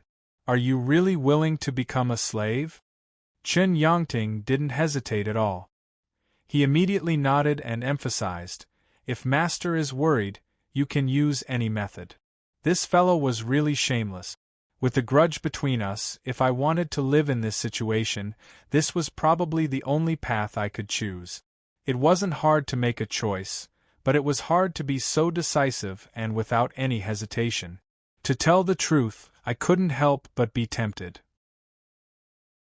Even though we were both in the glorious memory realm, Chen Yangting was different from Xie Qinghua and the rest. Chen Yangting's strength was exceptional, even stronger than mine. His future development was limitless, and he even had hopes of breaking through to the Celestial Master realm. Taking him as a slave could greatly increase my strength. From another perspective, the grudge between Chen Yangting and me was that he had failed to kill me multiple times, and that he had heavily injured Tong Tong, causing him to still be unconscious. But thinking about it carefully, he hadn't done anything to me, and Tong Tong's current condition was rather stable. I didn't have a knot in my heart that I had to kill him. This was a huge temptation, and I couldn't even think of rejecting it.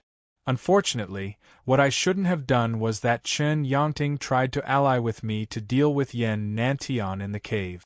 The proud expression on his face at that time left a deep impression on me.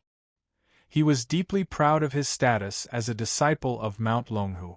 Even if Yan Nantian, a celestial master in the Yang spirit realm, accepted him as a disciple, he still wouldn't be willing to be my slave. If I kept him, he would be a disaster sooner or later.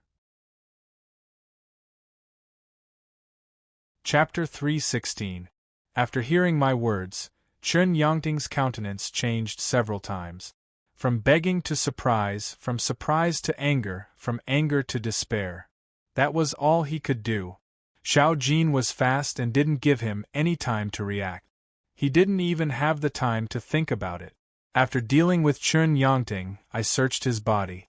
I thought that he was an important person in the Celestial Master Mansion and that he would have many treasures and cultivation technique. However, I didn't expect that he only had some talismans, a peachwood sword, and a wooden sculpture of the three pure ones. Apart from that, he didn't have anything else. I was a little disappointed. However, after checking the talismans, I became excited again. There were only 9 talismans left on Qin Yangting's body, but 7 of them were the kind of heavenly thunder talismans that he had used before, and their power was extraordinary. The other 2 talismans were the ones that had injured Tong Tong and could summon 3 bolts of lightning. According to the talisman, this talisman was called the Thunder Tribulation Talisman. The last one was an ordinary tranquil talisman. Moreover, it looked old and shabby. I didn't know when it was an antique. The Heavenly Thunder Talisman in Qin Yangting's hands had left a deep impression on me. I hated and was afraid of it. At the same time, I was envious of it. This kind of talisman was really powerful. When he used it casually, a bolt of lightning would strike down. It was so powerful and fast that even people with the same power couldn't resist it. Moreover, this talisman was the natural enemy of Yin spirits. It was also very practical. The only thing I was worried about was that this kind of talisman was the Celestial Master Sect's trademark. The Celestial Master Sect was famous for being overbearing and protective of its members. If the Celestial Master Sect found out about this, it would be troublesome. However, I thought that it wasn't a bad thing. If I encountered any trouble in the future, I could use the Heavenly Thunder Talisman in the name of the Celestial Master Sect. Perhaps it would have a miraculous effect. After carefully putting the talismans away, I turned around and gave the jade bracelet to Xiao Jin. When he transformed, it was the fastest time for him to absorb the true dragon vein. I had wasted a lot of time killing Yin Nantian and Qin Yangting. I couldn't waste any more time. When Little Gold started to absorb the true dragon's vein, I sat down cross-legged. Previously, when I was in the sacrificial cave, I was heavily injured by the Han family's celestial master. However, with the nourishment of the mysterious Yin liquid and the subsequent increase in my realm, my injuries have long since healed. Now, I am sitting cross-legged in order to consolidate my previous increase in realm. From just glory of consciousness to glory of consciousness middle stage, my cultivation could be said to have increased by a huge amount. My foundation was very unstable, and I had to stabilize my realm as soon as possible. Otherwise, the increase in my cultivation might just be a flash in the pan and I would fall back to normal. After about 2 hours, my cultivation stabilized and I opened my eyes. As for Xiao Jin, as he absorbed the true dragon vein, his power was recovering at an extremely fast speed. The time it took for him to transform also became longer and longer. After persisting for so long, he finally couldn't take it anymore. His terrifying shaman energy slowly disappeared and he returned to his original appearance. He chuckled as he walked over and returned the jade bracelet to me. Although Xiao Jin's usual speed in absorbing the true dragon's vein was slow, there was still some effect. Just as I was about to ask him to keep the jade bracelet, a small figure suddenly appeared on the jade bracelet. I looked at it. That sweet smile and adorable expression, it was Tong Tong. In that instant, my heart was filled with excitement. Tong Tong had finally woken up. At this moment, I couldn't care about Xiao Jin anymore. I extended my hand to grab the jade bracelet and anxiously asked Tong Tong, "Tong Tong, you've finally woken up? How do you feel? Do you feel uncomfortable anywhere? Has your power been affected? Also, how did you turn into such a small figure? Is it because your injuries haven't fully recovered?" I was so excited that my mouth was trembling. I shot a series of questions at Tong Tong. Tong Tong smiled sweetly and leaped from the jade bracelet. After landing on the ground, her figure rapidly grew to the same size as before. She then said sweetly to me, "Big brother, my injuries have completely healed. Turning into a small person just now was a new ability that I learned." To me, it didn't matter what kind of new power Tong Tong had learned. The most important thing was her health and safety. I nodded with a smile and looked at her. After a glance, my smile froze on my face. It was because I saw electricity on her body. Tong Tong's pure black body sometimes had electric arcs of different lengths, just like the giant silkworm cocoon that she had turned into. Tong Tong lowered her head to look at me when she saw my expression change. Without waiting for me to ask, she smiled and stuck out her tongue. "Brother, I don't know what's going on with these electric lights. They've been like this ever since I woke up. However, my injuries have really healed and I don't feel anything from the electric light. I can even control them." Then, she extended one of her slender fingers and gathered her power. I saw the electricity on her body rapidly gather at the tip of her finger, turning into a dazzling bead of electricity. It hovered above her fingertip and spun around. It was a beautiful sight. My eyes focused as I couldn't believe it. Tong Tong was a heavenly fetus, and her body had the purest Yin energy.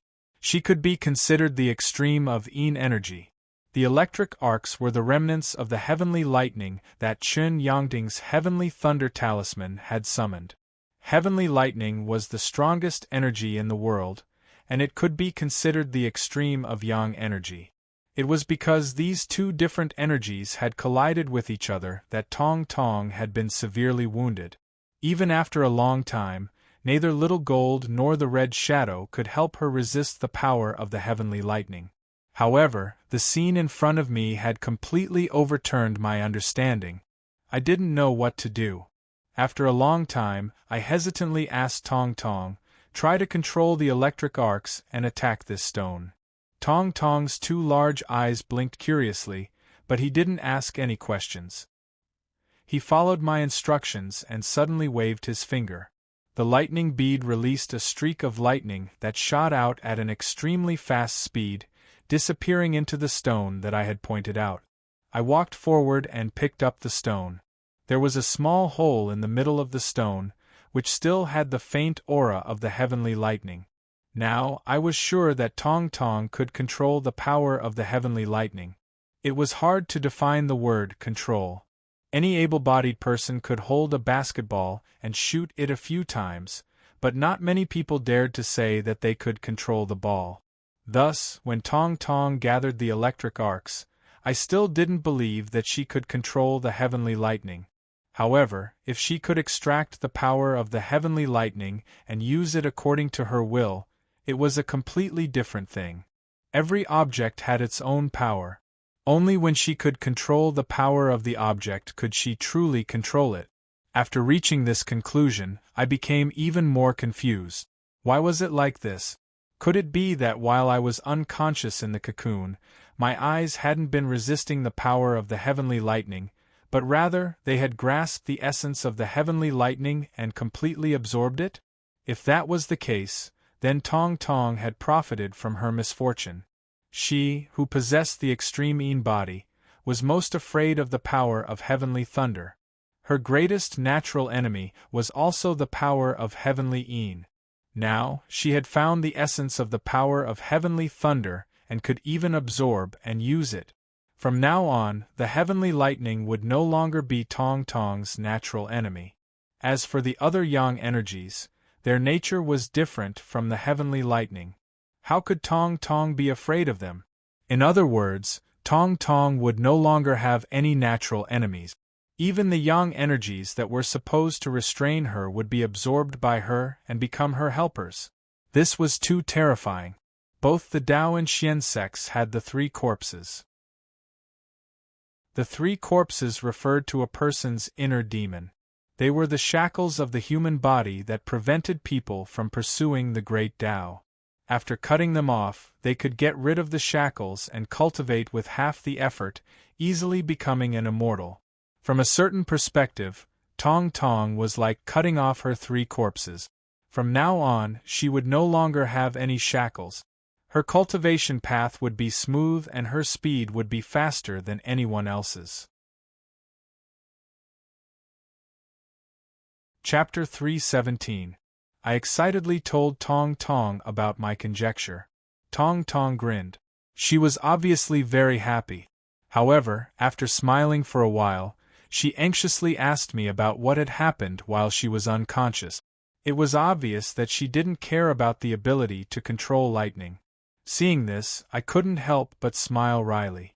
Even though Tong Tong had exceptional talent, she had only embarked on the path of cultivation because of me. She probably didn't like cultivation at all and wouldn't care about this kind of talent at all. Feeling helpless, I didn't mention it again. I smiled and sat down. I briefly told her what had happened after she had fainted. When she heard that I had been besieged by the 10 heavenly masters and that my life was hanging by a thread, Tong Tong looked anxious and worried. Tong Tong heaved a sigh of relief when she heard that Nangong and the others had saved me. However, when she heard that I had reunited with the Red Shadow, she became excited. Her eyes sparkled as she asked me, "Is Sister Red Shadow beautiful? Is she super powerful?" Ever since Tong Tong had been with me, I had often told her about the Red Shadow. Moreover, the jade bracelet that Tong Tong was in had been given to her by the Red Shadow. Tong Tong had always been a loyal fan of the Red Shadow. When she suddenly heard the news, her eyes were filled with excitement. As I talked about the Red Shadow, I couldn't help but smile. I briefly told her about the situation that I had been with her for the past few days. After listening to me, Tong Tong pouted. "Why did you leave after only a few days?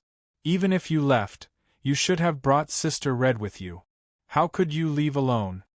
I helplessly spread my hands and explained to her that the Red Shadow was trapped in the seal and couldn't leave the Fire God Temple for a long time. Tong Tong instantly clenched her small fists and cheered me on. "Sister Red is trapped in there. Brother, you must work hard to cultivate and become stronger. In the future, you can defeat the Fire God and save Sister Red. Then, we can live happily ever after." I swallowed my saliva and my eyes almost popped out. Tong Tong had been with me for the past few years and had read many love stories. She had always been moved to tears. I didn't expect that she would use what she had learned and make up stories for me and the Red Shadow. I didn't know if I should laugh or cry. I looked at Tong Tong's solemn face and couldn't help but smile. I promised him that I would work hard to cultivate and save Red Shadow. Tong Tong nodded happily. Then, she seemed to recall something. She solemnly promised me that she would work hard to cultivate and help me save Red Shadow. This little fellow was always so lovable. I extended my hand and rubbed her head. Tong Tong turned around and hugged my arm. She seemed to be enjoying it very much. At first, I wanted to ask her to temporarily return to the jade bracelet, but seeing her reluctant face, I didn't urge her. I turned around and called Xiao Jin to go back with us. Tong Tong knew Xiao Jin, but she didn't know that Xiao Jin had turned into a child and stayed by my side. When she heard me call Xiao Jin, she was stunned. Then, she exclaimed in disbelief. She couldn't even speak properly. She pulled me with one hand and pointed at Xiao Jin with the other. She stammered, Brother, is that really Xiao Jin?" While asking, she stretched her hands and drew a big circle. Then, she continued to ask, "Xiao Jin is so big and he is so small. How could he be Xiao Jin?" I smiled and called Xiao Jin over. I briefly explained Xiao Jin's situation to her. Tong Tong nodded as if she understood. She hid behind me and peeked at Xiao Jin from time to time. Her small face was filled with curiosity. At this moment, Xiao Jin walked over and handed me a black cloth bag. I received it and found it familiar.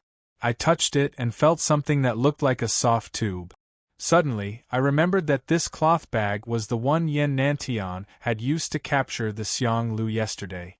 According to Yen Nantian, the Xiang Lu was a supernatural creature from the Desolate Age. It was an incredible treasure. However, he didn't tell me what it could do or how to use it. I held the cloth bag and pondered for a while. Xiao Jin, do you know what this Xiang Lu is? What are its effects? After Xiao Jin had returned to his baby form, he didn't have the wild and domineering aura of his real body. He looked dull. He thought for a while and shook his head. I only know that it's a Xiang Lu. If I swallow it, it's harmful to me. That's why I took it out when I swallowed Yan Nantian. I don't know anything else. I nodded. In that cave, Xiang Lu was the key to turning the Tai Sui's corpse into a true dragon's vein. He would be harmful to the Tai Sui. However, at this moment I wanted to know what effect it would have on humans. I thought for a while and patted my back to summon the snake spirit. When we had captured the Xiang Lu, the spirit serpent had sensed it before Yan Nantian. I guessed it knew something about this thing. As soon as it appeared, the spirit snake's two small eyes instantly stared at the cloth bag in my hand. First, it shrank its head back with a frightened expression, then looked around and asked me suspiciously, "Brat, why is this thing in your hand?" I simply told it what had happened. The spirit serpent's big eyes brightened. It stuck out its tongue a few times, its face excited and greedy. It blushed and rubbed its head against my body. Its voice became flattering. Brother Zhou, you don't need this thing. Why don't you give it to me?" I was surprised. Give it to you? Aren't you afraid of it? The snake spirit was honest this time and immediately replied, "I'm afraid of this thing, but isn't it now that you've caught it?" Although the Xiang Lu can eat dragons, it's also a dragon.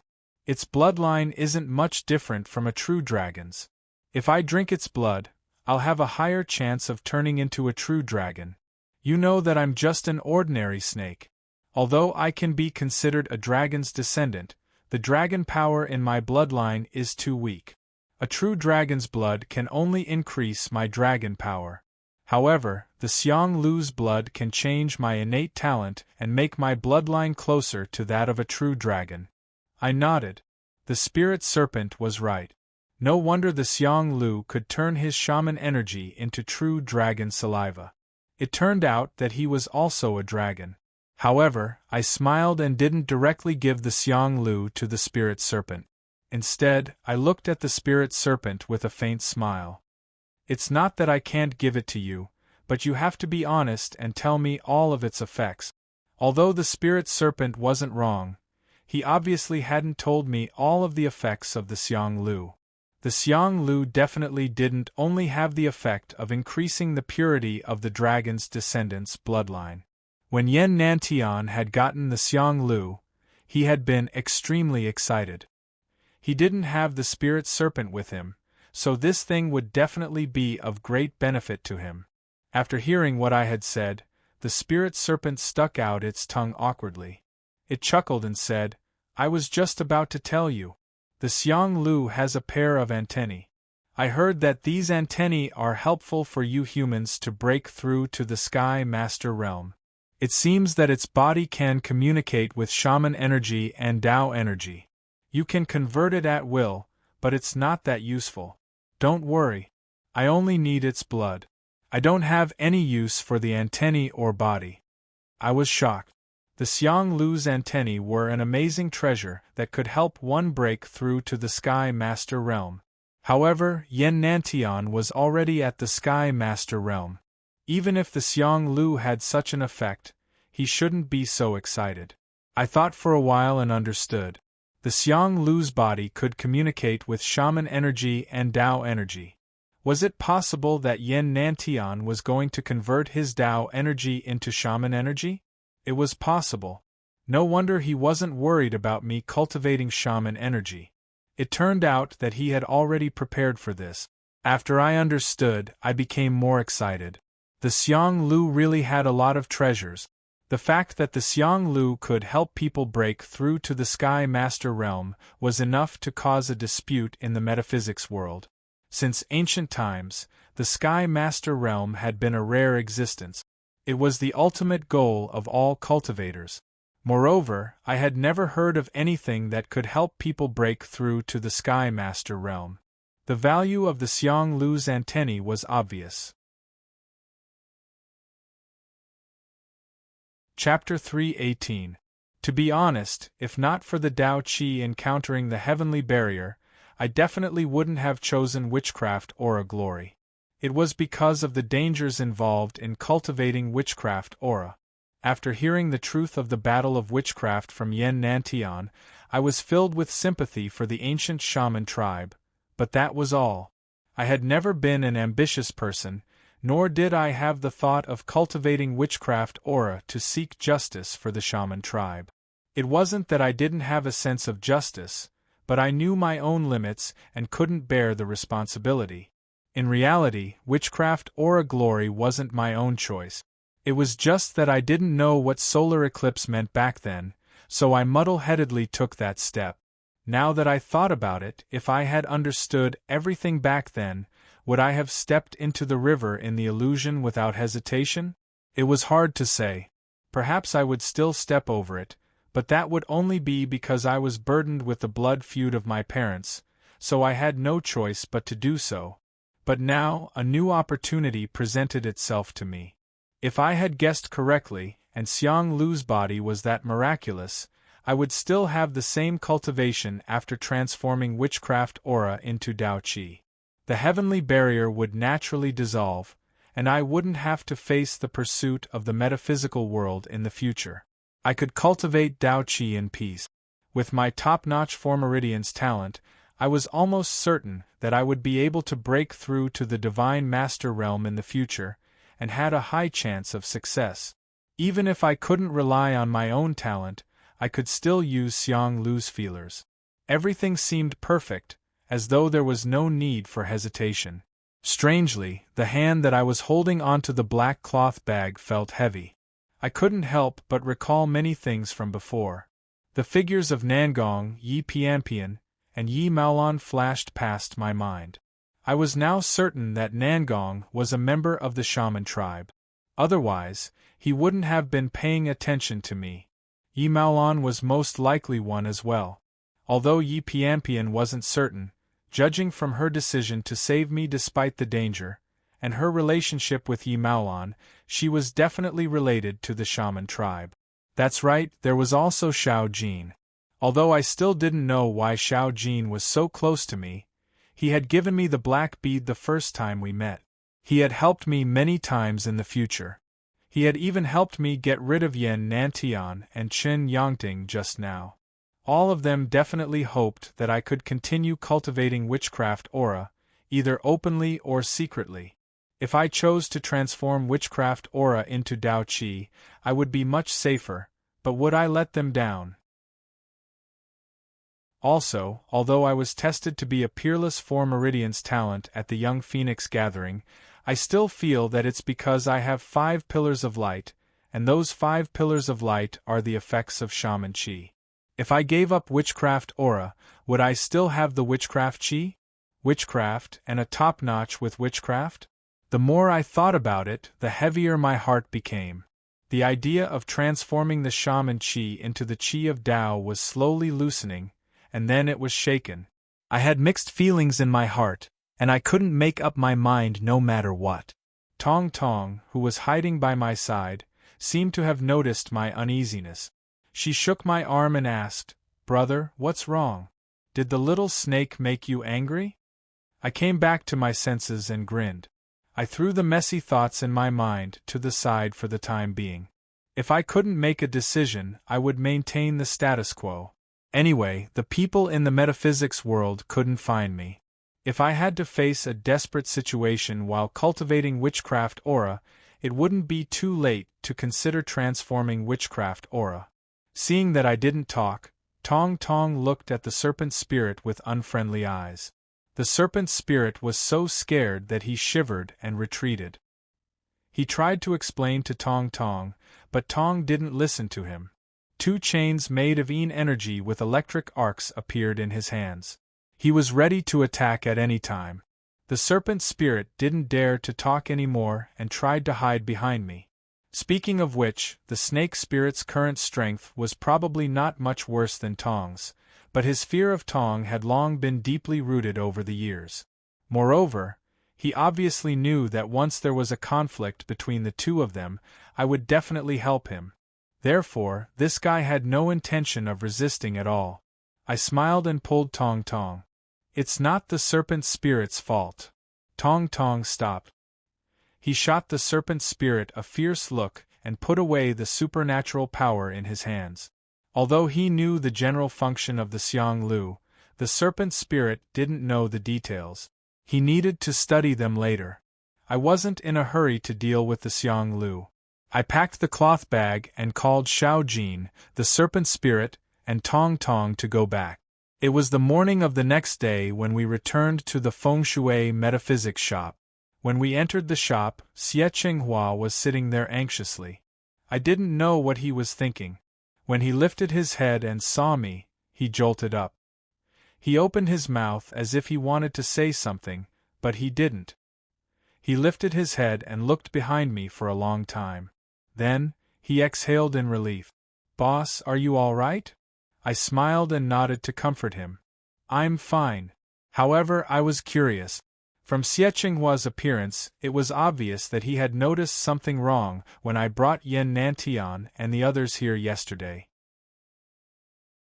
However, his cultivation was only at the early stages of the glorious knowledge realm. Moreover, he had barely reached the glorious knowledge realm with the help of the obsidian stone. It was impossible for him to advance any further. How did he find Yen Nantian yesterday? Out of curiosity, I asked Xie Qinghua, "Did you notice something was wrong yesterday?" Xie Qinghua sat back on the chair and nodded. "Yes. When boss came back yesterday, I've seen that person with you in the capital before. He seems to be from the Celestial Master Mansion. His power is terrifying. I'm afraid that he's not far from the Celestial Master Realm." I saw that his expression wasn't friendly, so I didn't dare to say anything. "Boss, how did you offend such a fiend?" I was stunned. Then, I smiled bitterly. I had thought that he had used some method to find Yen Nanshan's young god. It turned out that Chen Yongding had scared him to this extent. If he knew that there was a celestial master at the scene, wouldn't he have a heart attack? I didn't want to tell him too much, and was prepared to brush him off. However, just as I was about to open my mouth, I thought about it and vaguely told him the truth. After hearing that, Xie Qinghua was dumbfounded. He stood there in a daze for a long time. Then, he reacted and asked me while trembling, "Boss, you're saying that you killed that person from the Celestial Master sect? And killed a Celestial Master's young god?" His expression was strange. He was afraid and suspicious, but at the same time, there was a hint of excitement. I smiled as I took out 2 heavenly thunder talismans and handed them to Xie Qinghua. "These are the heavenly thunder talismans of the Celestial Master sect. They are very powerful. Below the Celestial Master realm, almost no one can match them. Keep them close to your body. If you encounter danger in the future, you might be able to escape with your life. However, you have to be careful. I found these talismans on the person from the Celestial Master sect. They might bring you trouble. It's best not to use them if possible." Subconsciously, after receiving the heavenly thunder talismans, Xie Qinghua's expression changed again. His suspicion disappeared, but his fear and excitement increased. He lowered his head to look at the heavenly thunder talismans, and then at me. He opened his mouth as if he wanted to say something, but he couldn't say anything. I reached out and patted his shoulder. I didn't say anything and just took Xiao Jin to the 2nd floor. I understood Xie Qinghua's thoughts very well.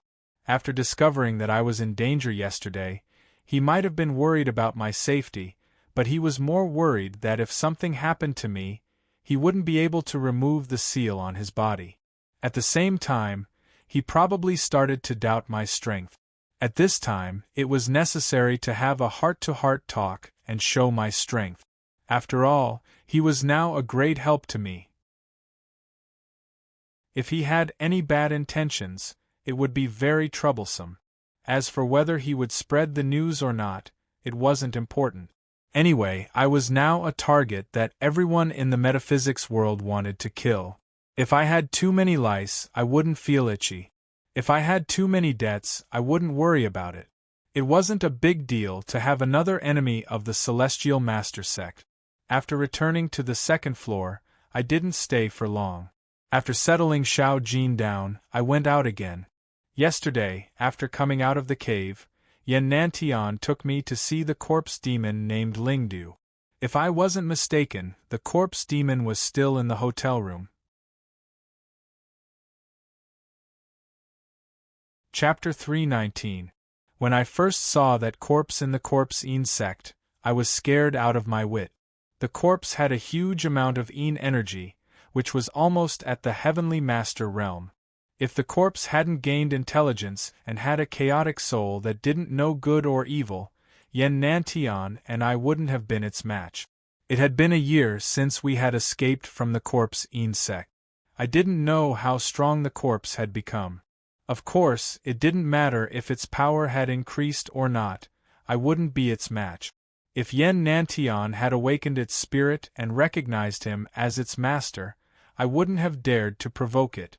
However, Yan Nantian didn't know about Xiao Jin. He had kept the corpse as a host so that I could refine it into a corpse puppet. That was why he wouldn't awaken the corpse's spirit or make it recognize him as its master. It was also because of this that I had the idea to subdue the corpse. After leaving the Feng Shui metaphysics shop, I arrived at Yan Nanshan's hotel.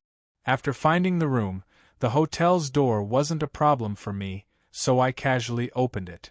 After entering, I saw that Lingdu, who had turned into a zombie, was still standing stiffly by the wall of the room. He didn't make a sound or move, just like a statue. When he saw me enter, he only turned his head slightly to look at me. Apart from that, he didn't have any other reaction. Although I had already predicted the corpse's situation, this was related to my safety, so I didn't dare to be careless. After closing the door, I didn't hurry to touch the corpse. Instead, I arranged several earth carrier formations around me. Then, I took out the yin-yang yama brush and the silver talisman that Grandpa Li had given me. Then, I carefully waved at the corpse, calling it to come closer. Hearing my call, the zombie quickly turned around and carefully looked at me a few times.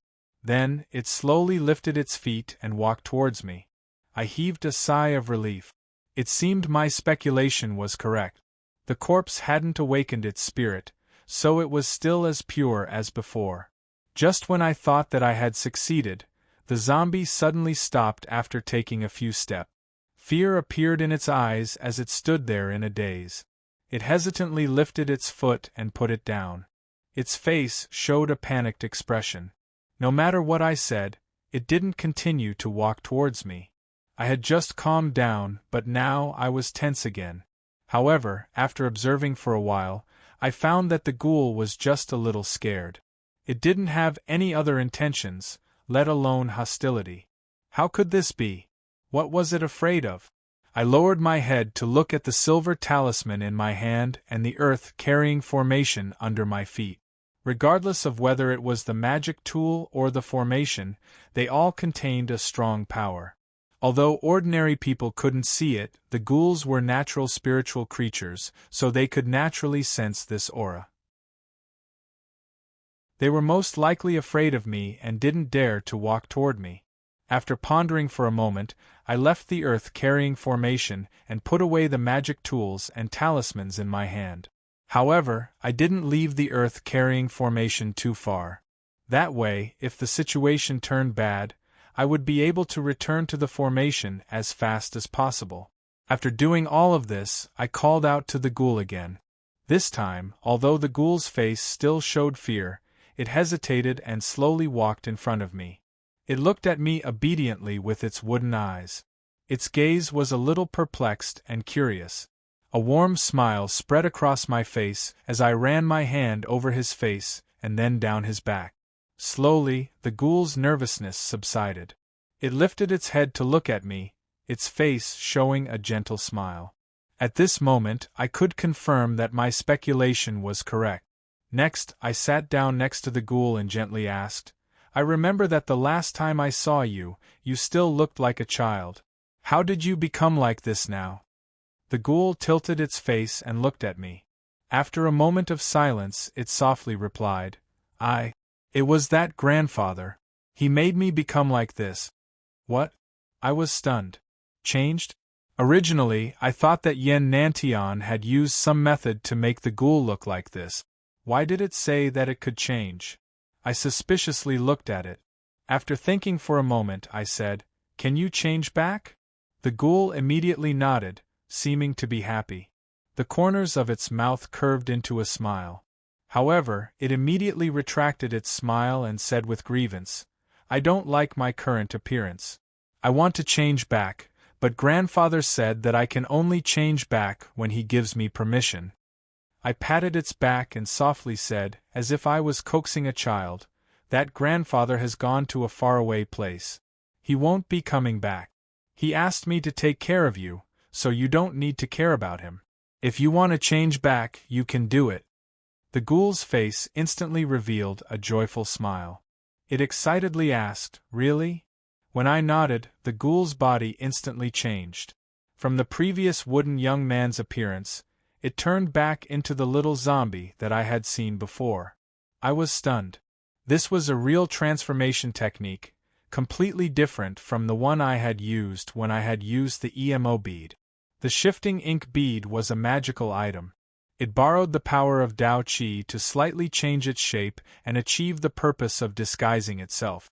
However, the zombie's transformation technique was completely different. The little zombie's appearance was not only completely different from Lingdiu's, even its height and weight were different. It wasn't just a transformation, but a real transformation. After being shocked for a long time, I asked the ghoul, How did you know this transformation technique? The ghoul was bewildered and couldn't explain. It just said that it knew how to do it. It was an innate gift. I couldn't help but sigh in admiration. No wonder Yen Nantian had said that we were lucky that day. He had even said that the ghoul and Tong Tong were treasures in the world of metaphysics. In terms of mysticism, the ghoul was even better than Tong Tong. After the transformation, the ghoul's clothes were too big. I couldn't wear them anymore. I asked the ghoul to stay in the room while I went out to buy a set of children's clothes for the ghoul to change into. While I was changing, I found a small wooden box in the ghoul's pocket. The box was hollow and there were some small holes on each side. When I shook the box, some gray gas flew out of the holes. I felt strange and asked the ghoul, What is it? The ghoul told me, It's something that my grandfather gave me. Did it belong to Yen Nantian? I looked at it for a long time and then tried to pour my shaman energy into it. After a long time, I didn't see any reaction. When I was about to put it away, I suddenly had an idea. I left a wisp of shaman energy inside the box. Then, I looked at the ghoul and asked him to take 2 steps forward. As soon as my thoughts flickered, the ghoul lifted his feet and walked forward. I immediately understood. This small wooden box was what Yen Nantian had used to control the ghoul. It was no wonder he could make the ghoul transform into Lingdu. Besides the ghoul's innate gift of transformation, he also had to rely on this small wooden box. After hesitating for a while, I put the small wooden box back into the ghoul's new pocket. Since I could use this thing, I decided to leave it with the ghoul. Perhaps it would be useful in the future. After everything was ready, I took the ghoul back to the feng shui metaphysics shop. When we reached the room on the 2nd floor, the ghoul paled when it saw Xiao Jin. It was so scared that it hid behind me. In the corpse insect, the place where ghouls were born had the corpse of the Tai Sui. It could sense Xiao Jin's aura, so it was normal for it to be scared. I squatted and comforted it for a while. Then, I called Xiao Jin over. Xiao Jin was also interested in the ghoul. After talking to it for a long time, the ghoul's fear subsided a little. It trembled and sat on the edge of the bed. It still didn't dare to talk to Xiao Jin, but at least it didn't hide behind me anymore. At this moment, Tong Tong came out of the jade bracelet. He smiled and approached the ghoul. Unlike Xiao Jin, the ghoul showed a friendly expression when it saw Tong Tong. When Tong Tong asked, it didn't hesitate or get scared. Soon, it started to talk to Tong Tong. I saw that the three of them were getting along well, so I smiled and left the room for them. Then I went downstairs. Xie Qinghua was still sitting downstairs. When he saw me, he cheerfully walked over and chatted with me. After receiving the 2 heavenly thunder talismans, he had adjusted his mood. The worried expression on his face had disappeared. After chatting with me for a while, he asked me about the previous case. I had gotten involved in that case because I wanted to save Lu Chuanda. But now I had been busy for a long time. I had even experienced many dangerous situations, but I still hadn't found a way to save Lu Chuanda. Chapter 320. My plan to save Lu Chuanda was to use my incarnation to infiltrate the team of experts. I would find out the truth of this case and help Lu Chuanda get rid of his crime. However, I didn't expect that this case would become this big. There were 2 heavenly masters, and the last one was the Jing ghost. His power was terrifying. After thinking about it carefully, the original plan was actually successful. I had more or less figured out the truth of the matter. The problem now was that only I knew the truth of the matter. The other 2 people who knew the truth were already dead. Moreover, the police definitely wouldn't believe my one-sided story. Thus, I had to find a way to make other people believe in the truth. Then, I would use other people to convince the police. It wasn't hard to find a suitable candidate. It was Han Wennan. He was from the Han family in Mount Qinling, and he had prestige in the Metaphysics Society. Most importantly, he had shown me kindness in the cave that day. It wouldn't be too dangerous to contact him. However, the Han family's heavenly master had come that day. If he had stayed with his 4th uncle, I wouldn't have had a chance to approach him. Of course, besides him, there was also monk Miaojue. Although he didn't have a strong presence, he was still a member of the team. Moreover, contacting him would be much safer than contacting Han Wennan. After making up my mind, I got up and asked Xie Qinghua to watch the shop. Don't let anyone go upstairs. Then I left the shop. I had an idea, but if Han Wennan and monk Miaojue had left Shenzhen, it would be too late. I had to hurry. Moreover, this case wasn't only related to Lu Chuanda. It was related to the safety of the people in Shenzhen. I knew the Jing ghost's power well. If he got out of the cave, I didn't know how many people would suffer. Considering the fact that he had possessed Yu Fuda's body and killed many people, it wasn't something I was worried about. It was highly likely to happen. It wasn't hard to find information about Han Wennan and the others. After leaving the shop, I contacted Wang Yongjun and asked him to investigate the case. At the same time, I hailed a taxi and headed to the Municipal Public Security Bureau. Halfway there, Wang Yongjun sent me a message. The situation was completely different from what I had expected. I thought that since the heavenly master of the Han family was injured and the true dragon vein was involved, Han Wennan would go back. Moreover, Miao Ju didn't want to fight for the true dragon vein because the case wasn't finished yet. As a member of the expert team, it was possible that he would stay in Shenzhen. However, the truth was that Miao Ju had left, but Han Wennan was still in Shenzhen. Moreover, I wasn't unfamiliar with Han Wennan's residence. It was the hotel where I had gone to pick up Shirmei. Yan Nantian, who had disguised himself as Professor Liang, was also a member of the expert team.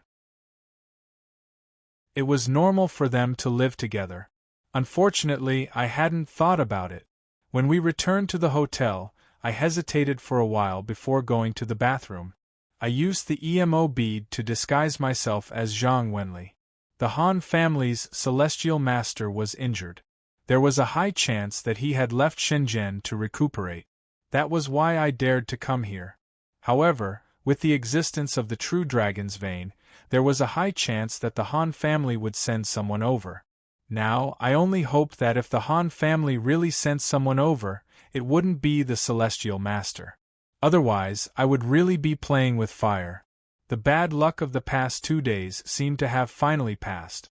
When I found Han Wennan's room, Not only was the Han family's celestial master absent, but the other members of the Han family were also absent. Only Han Wennan was there. When Han Wennan saw me, he was stunned at first. Then, his face turned gloomy. He asked me coldly, "What are you doing here?" It was a good sign that he didn't attack me directly. Thus, I didn't mind his unfriendly expression. I nodded and smiled. "I have something to tell you. Let's talk inside." Then, I lifted my foot and prepared to enter. However, Han Wennan stood still and stared at me. His expression was still unfriendly. He said coldly, "Zhou-yi, we don't have a deep friendship. It's true that I don't want to attack you, but it doesn't mean that we can still be friends." I was stunned, then smiled wryly. In the end, Han Wennan still had too many things to worry about. However, the more he was like this, the more grateful I was to him. Even though he was under so much pressure, he still didn't attack me. That in itself was enough to show his friendship. I looked at him gratefully. Then I shook my head. "I'm not here to build a friendship. There's really something important that I have to tell you." Han Wennan was silent for a while. In the end, he moved aside and let me in. After we sat down, I didn't pretend to be polite. I told him what had happened after they left that day. I didn't even care about Yin Nanshan's identity. I only hid some things that weren't suitable to be told. After listening to my story, Han Wennan's expression completely changed. The coldness that he had deliberately maintained on his face disappeared. He asked me solemnly, "Is what you said true? Is that well ghost really that scary?" I nodded solemnly and said, "I'm telling the truth. Otherwise, I wouldn't have risked my life to find you." I've already informed him. As for how to deal with the Jing ghost, you have to think of a solution. According to my understanding, Han Wennan was a chivalrous person. Once he knew about the well ghost, he definitely wouldn't avoid this matter. So, the first person that came to mind was him. The facts proved that my choice wasn't wrong. After Han Wennan thought for a while, he quickly said to me, "If that's really the case, we can only report this matter to the Metaphysics Union. At the same time, we have to inform the police. I'm afraid that we'll have to gather the power of the Buddhist path and send many heavenly master experts to deal with the well ghost. However, if that's the case, the implications will be too great. Before reporting it, I have to confirm that it's true." I frowned. It wasn't because he didn't trust me, but because his words were too arrogant. I had clearly told him that Yen Nantian, who was in the Heavenly Master realm, almost couldn't escape from the well ghost. If he really wanted to confirm the truth of this matter, wouldn't it be the same as sending himself to death? If he really lured the well ghost out, even if he had 10 lives, they would all die there. I opened my mouth, but before I could persuade him, Han Wennan lifted his head and asked, "My fourth uncle has returned home to treat his wounds. The people sent by the family haven't arrived yet. If we want to confirm this matter, we can only rely on the two of us. Are you willing to go?" I hesitated, then decisively shook my head. He was willing to send himself to death, but I wasn't. Even if he didn't agree, I couldn't take such a risk. Unexpectedly, after seeing me shake my head, Han Wennan didn't get angry. Instead, he smiled and said to me, "I know this matter is dangerous, but what if I can guarantee our safety? Are you willing to go with me?" Guarantee our safety? Facing the well ghost, even if the 10 heavenly masters who had besieged me at the back mountain of the Metaphysics Union came together, they wouldn't be able to guarantee our safety. Han Wennan was too arrogant. I was skeptical, but when I looked at Han Wennan's eyes, he didn't look like he was joking. After hesitating for a while, I gritted my teeth and agreed. Han Wennan's words were arrogant, but I knew he wasn't an arrogant person. If he said that, he must have a plan in mind. Taking a step back, I had the jade bracelet to protect my body. Even if we encountered danger, my chances of survival were much higher than Han Wennan's. If he wasn't afraid, I didn't have anything to be afraid of. After agreeing, I asked Han Wennan how he could guarantee our safety. He just smiled and didn't answer me. He only told me to meet him at the Public Security Bureau tomorrow morning. We would depart together then. When I returned to the feng shui metaphysics shop, I couldn't figure out how Han Wennan could save his life. Eventually, I decided to rely on myself to save my life. That night, I made several golden light talismans and pure yang talismans. These talismans were different from the ones I had made before. This time, I used my shaman energy to make scarlet talismans. They were very powerful, but they couldn't stop the well ghost. At the same time, I gave Tong Tong the lightning tribulation talisman I had gotten from Chen Yangting to summon 3 bolts of heavenly lightning. I asked her to activate this talisman if the situation didn't look good. I didn't sleep for the whole night. I had to use all the power I had. I hoped that if the well ghost was lured out, I would be able to escape with my life. After everything was ready, the sky was bright. I quickly packed up and went to the Public Security Bureau. Since I was still using Zhang Wenli's identity, when I arrived at the Public Security Bureau, the people there recognized me. It seemed Han Wennan had also told them to take me to a car. They told me that Han Wennan was waiting for me at a military base in the back. When I saw Han Wennan, I was already at a military training base. Han Wennan was sitting in a helicopter. When he saw me, he called me. I dizzily boarded the helicopter. After the helicopter took off, I saw Han Wennan's smug face. I understood everything. This fellow had told me that the way to guarantee my safety was to take a helicopter. I had told him about the time Yen Nantian took me and Chen Yangting away. At that time, we were hovering in the air. The well ghost just glanced at us and let us go. There must be a reason behind it. Although Han Wennan didn't know it, it didn't stop him from making deductions.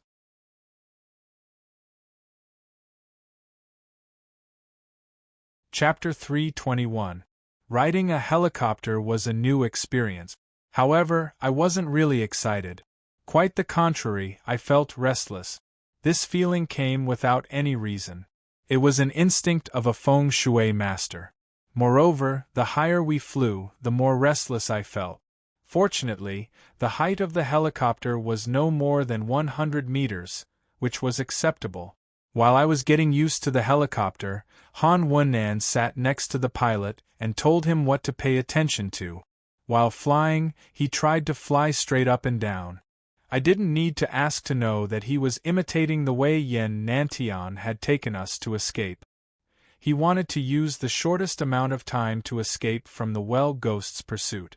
After watching the pilot's operation for a while, I couldn't help but worry. The helicopter's vertical speed was too slow.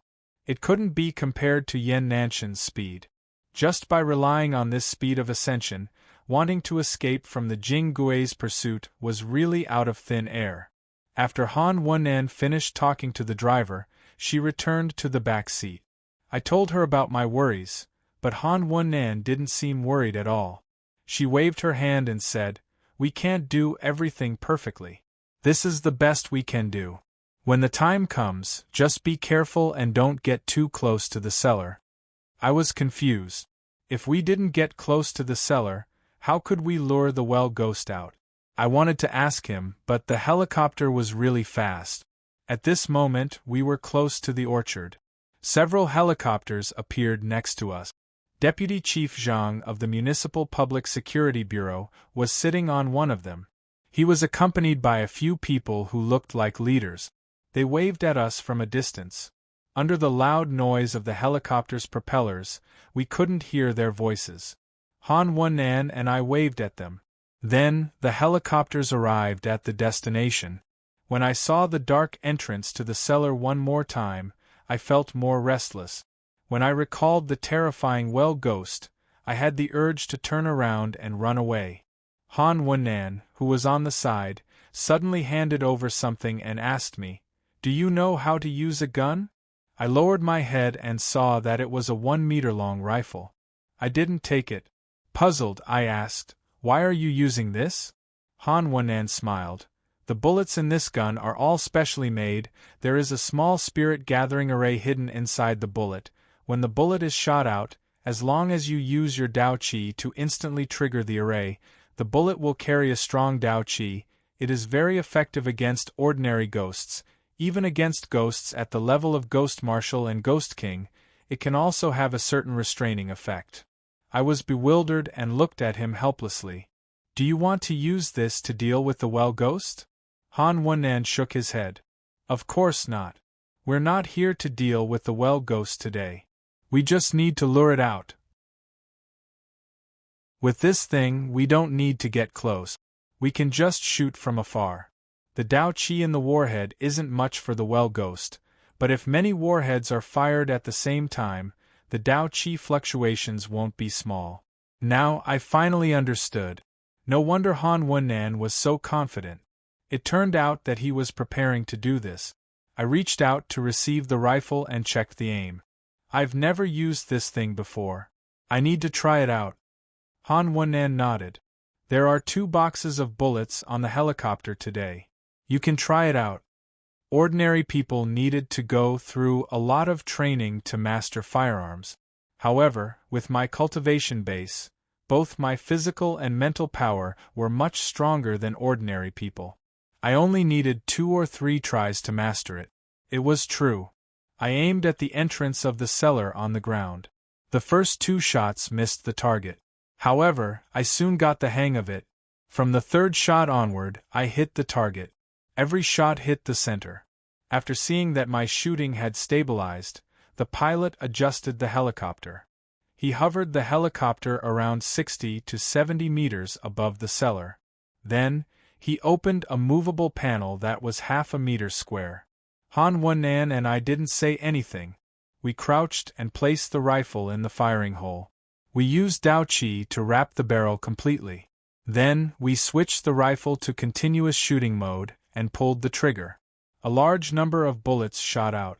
As soon as they came out of the barrel, we used Dao Qi to activate the small spirit-gathering formation inside.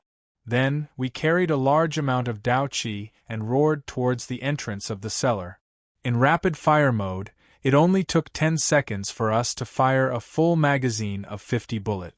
After we finished firing, the helicopter pilot who was standing on the side immediately passed us another magazine.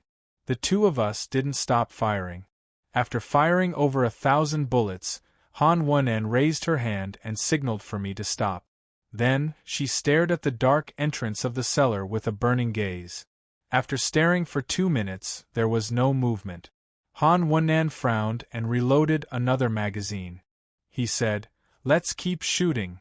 As soon as he said that, before he raised the rifle in his hand, my expression suddenly changed. I shouted in an almost distorted voice, "Hurry, hurry up and go up." I only had time to shout 4 words. Then, my head seemed to have been hit hard. My voice stopped abruptly. A cold and gloomy aura surrounded me. However, the moment my vision darkened, the jade bracelet on my chest released a warm current that circulated through my entire body. Instantly, I woke up. When I opened my eyes, my heart was pounding. Just a moment ago, the shadow of the well ghost had appeared at the entrance of the cellar. It looked exactly the same as the last time. With just one glance, I had fallen into its trap. I tried to suppress the fear and discomfort in my heart. I gritted my teeth and looked down. However, the well ghost had disappeared. It was as if he had never appeared. I exhaled in relief and lifted my head to look. Han Wennan was lying on the ground with a dull face. His teeth were clenched and his face was dark. His eyes weren't closed, but only the whites of his eyes could be seen. He didn't look too good. The pilot had just sat in the pilot's seat. He hadn't had time to control the helicopter yet. His 7 orifices were bleeding, and he leaned against the seat. He was dead. I hesitated for a while. I wanted to take off the jade bracelet and place it on Han Wennan's body to see if it would work. However, before I could do that, a small ball suddenly emerged from under Han Wennan's shirt. It spun crazily through his shirt. It even moved his shirt, twisting into a small ball. After half a minute, Han Wen'an opened his mouth and vomited a mouthful of cold, dark blood. Then, his eyes rolled back and closed. The dark color on his face eased a lot. After a while, he opened his tired eyes. At first, he looked at me in confusion. Then, he furrowed his brows and sat up. His face was still filled with fear. "Where's that thing?" he asked. I shook my head. It disappeared. "I think it returned to the round well down there." Han Wen'an exhaled and wiped the dark blood from the corner of his mouth. Then, he carefully turned his body and looked down. After confirming that the well ghost was gone, he closed the partition. He was dumbstruck for a long time. Then, he said to me, "You're right. I'm afraid we'll need a few heavenly masters to subdue this thing. It's too scary. Too scary." He had always been a calm and tenacious man. If he could sigh with emotion, it was enough to prove how shocked he was right now. Yesterday, because he didn't trust me, I had only told him how scary the well ghost was. I didn't tell him about Yin Nanshan's speculation about the well ghost's origin. Now, it was time to strike the iron while it was hot. I told him Yin Nanshan's speculation. After listening to me, Han Wen'an's face became more solemn. At this moment, he had seen how scary the well ghost was. Of course, he didn't doubt his speculation. As the son of the Han family, he understood what it meant to have the ghost of the Shang dynasty's sacrificial offering from the netherworld. After keeping silent for a long time, Han Wen'an got up from the ground. He didn't say anything, but from his expression, I could tell that I had achieved my goal. After getting up, Han Wen'an wanted to ask the helicopter pilot to take us down. However, the moment he opened his mouth, he found that the pilot was dead. Han Wen'an sighed and moved the pilot's body to the back of the helicopter. Then, he sat down and operated the helicopter. After flying for a while, he slowly landed on the ground. Not long after we landed, many armed policemen and the leaders of the other helicopters gathered around.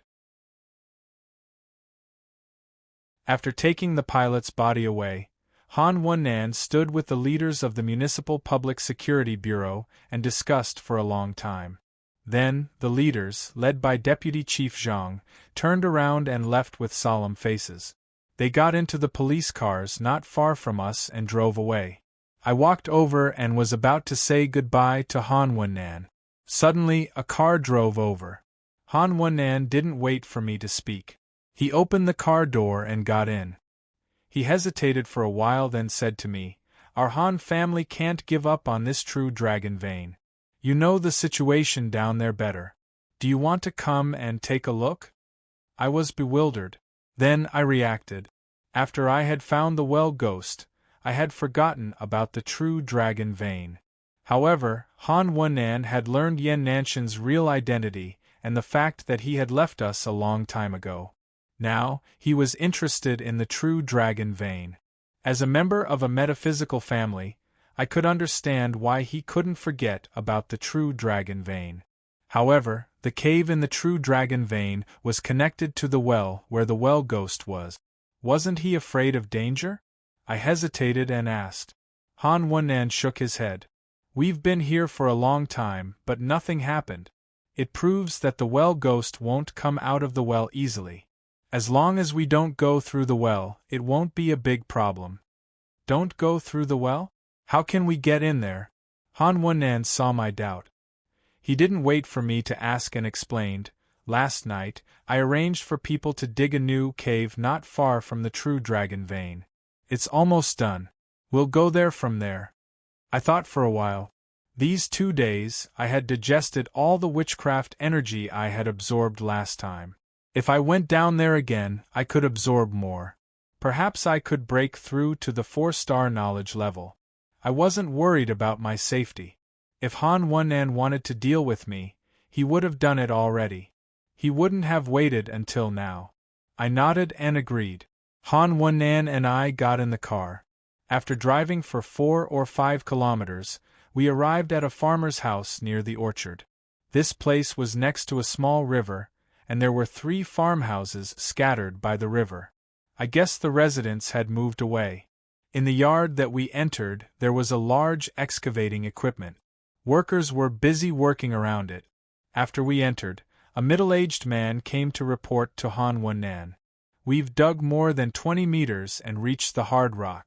The workers are preparing to blast it. Han Wennan nodded and asked me to sit down and wait. Around 10 minutes later, there was a deep explosion. The last piece of rock was blasted open. Han Wennan stopped the workers who were about to go down to check. He went to check it himself. Then, he whispered into the middle-aged supervisor's ear, asking him to dismiss all the workers. After everything was done, only the two of us were left. Han Wennan found 2 ropes and threw them into the hole. He went down first along the rope. I immediately followed behind him. Not long after entering the hole, we smoothly passed through the layer of rock that had been blasted open. When we reached the surface, we looked around. Han Wennan's calculation was correct. We were in the cave. We could still see some of the broken terracotta statues. Moreover, the aura of the true dragon's vein and the witch's aura were coming. We weren't far from there. Han Wennan grinned. He was in a good mood. He pointed to the front and said to me, "Let's go. We should check the true dragon's vein. This time, it's all thanks to Brother Zhou. After the Han family has completely taken over the true dragon's vein, we will definitely reward you." I bitterly smiled and shook my head. Right now, I'm a stray dog that everyone wants to beat up. I'm content to just live an ignoble existence. Forget about the reward. As long as Brother Han allows me to cultivate for 4 hours today, it will be enough. Han Wennan opened his mouth, as if he wanted to say something. In the end, he just nodded and said, "All right, let's go." After he finished speaking, he lifted his foot and was about to walk forward. But at this moment there was suddenly a shocking wave of chi of the way behind us. Han Wennan and I both changed our expressions. There was actually someone lying in ambush here? The person who had ambushed us was extremely powerful. In a hurry, I had mobilized all of my witch's aura. However, I could only tilt my body to the side. Then, I saw a white sword light that was wrapped in surging Dao Qi. It slashed at my side. Although the sword light didn't hurt me, the surging Dao Qi tore off a piece of flesh from my shoulder. My entire sleeve was also torn off, causing blood to gush out. Han Wennan wasn't much better off than me. His chest was bleeding profusely. Even his forehead was bleeding, causing his entire face to turn red. I suppressed the anger in my heart and turned around. When I lifted my head to look, I was stunned. Behind us, a bearded man in a white robe stood there. He held a white sword in his hand. There were still traces of blood on it. The person who had ambushed us was Zhang Canwen.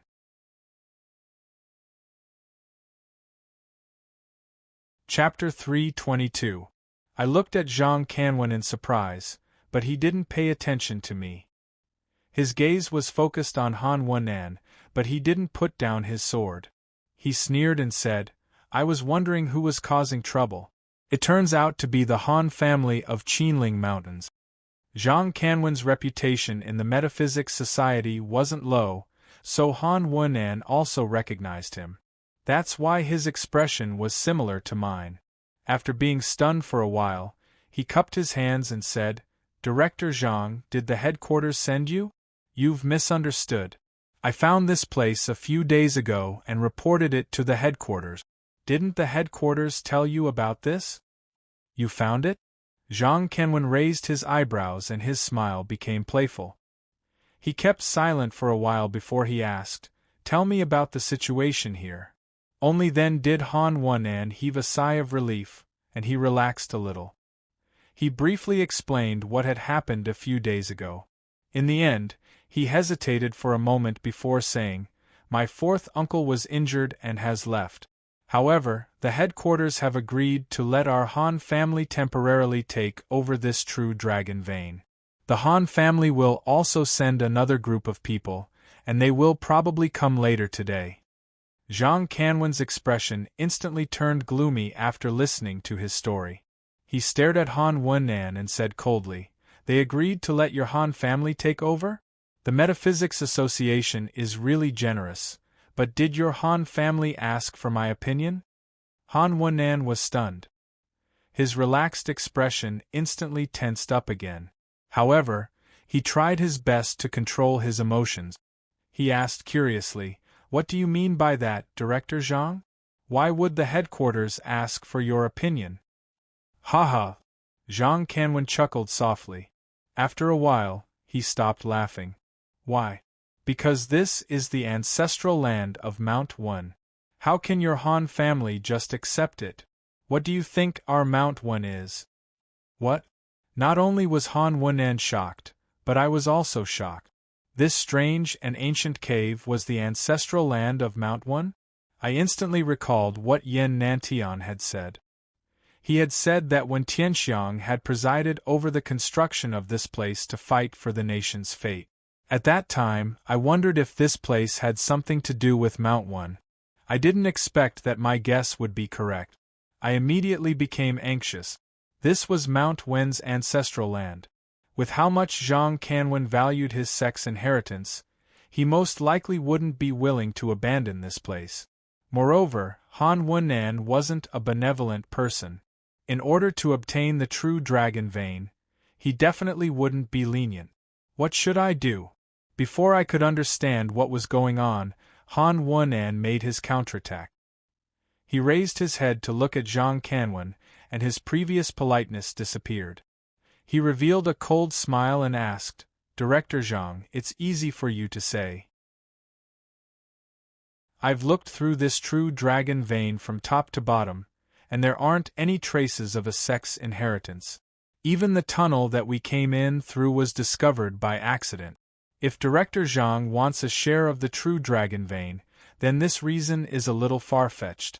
Zhang Kanwen didn't want to give in at all. He immediately retorted, "Childish. I didn't see you discover any tunnel. Then tell me, how did I come in? If you really looked inside and out, you would have discovered that there was a crack in the mountain wall opposite the dragon's head that people could enter and exit through." Han Wennan's expression froze, but he quickly adjusted himself. He didn't want to argue with Zhang Kanwen anymore, and his tone became even more unyielding. "Even if you found another tunnel, so what? There aren't any people from your Mount One guarding this place, and there aren't any buildings from your sect. What kind of ancestral court is this? Director Zhang, I advise you to stop being unreasonable. In the afternoon, a large number of people from the Han family will come to take over this place. My father will also come personally. If you continue to pester us endlessly, it won't look good."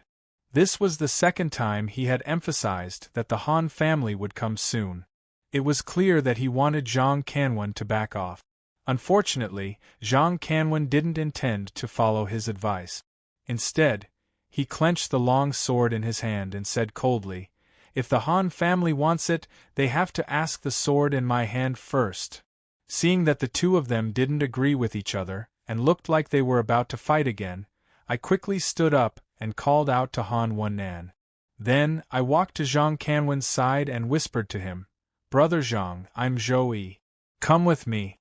Then, I walked to a terracotta statue far away from Han Wennan. Zhang Kanwen was still in the same place, but he looked as if he had seen a ghost. He stared at me for a while, then turned to look at Han Wennan. Then, he hesitantly walked over. After he came over, I disconnected the Tao energy transmission from the e-ink bead. Soon, my appearance changed, and I returned to my original appearance. Zhang Kanwen's eyes widened. I took out the EMO bead and briefly explained the situation to him. Only then did his expression soften. Looking at Han Wennan in the distance, he whispered to me, "What's going on? How did you end up together with him? He didn't notice your true identity, right?" Although I knew that Zhang Kanwen didn't dislike me because of my identity as a witch, I couldn't help but feel warm when I heard his concerned words. I grinned. "It's okay. He already knows my true identity, but he doesn't want to deal with me. What he just said is true. I've been participating in it under an alias. My purpose is different from theirs. It's a long story, so let's not talk about it for the time being. But why are you here, Brother Zhang?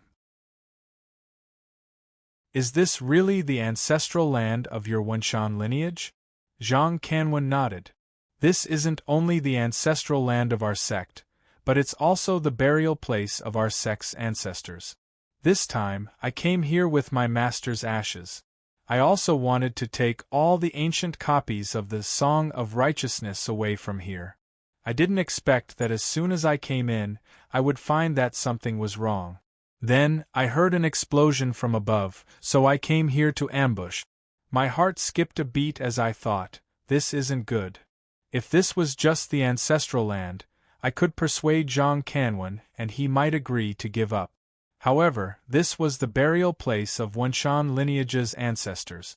How could Zhang Kanwen abandon his ancestors' remains and allow the Han family to take over this place? So what if he wasn't willing? He was the only descendant of Wenshan lineage, while I was a remnant of the witch tribe that everyone hated. Neither of us had the power to go against the Han family. After hesitating for a long time, I braced myself and said, Brother Zhang, I know that this place is important to you, but the true dragon vein is too precious. The Han family definitely won't give it up. The metaphysical union won't give it up either. If you insist on protecting this place, I'm afraid. Unexpectedly, before I could finish, Zhang Kanwen sighed and interrupted me. You don't need to tell me that. I just want to chase away Han Wennan and take away my master's and my ancestors' ashes. As for the other things, I don't have any extravagant hope. I cheered up and told him, You don't need to do that.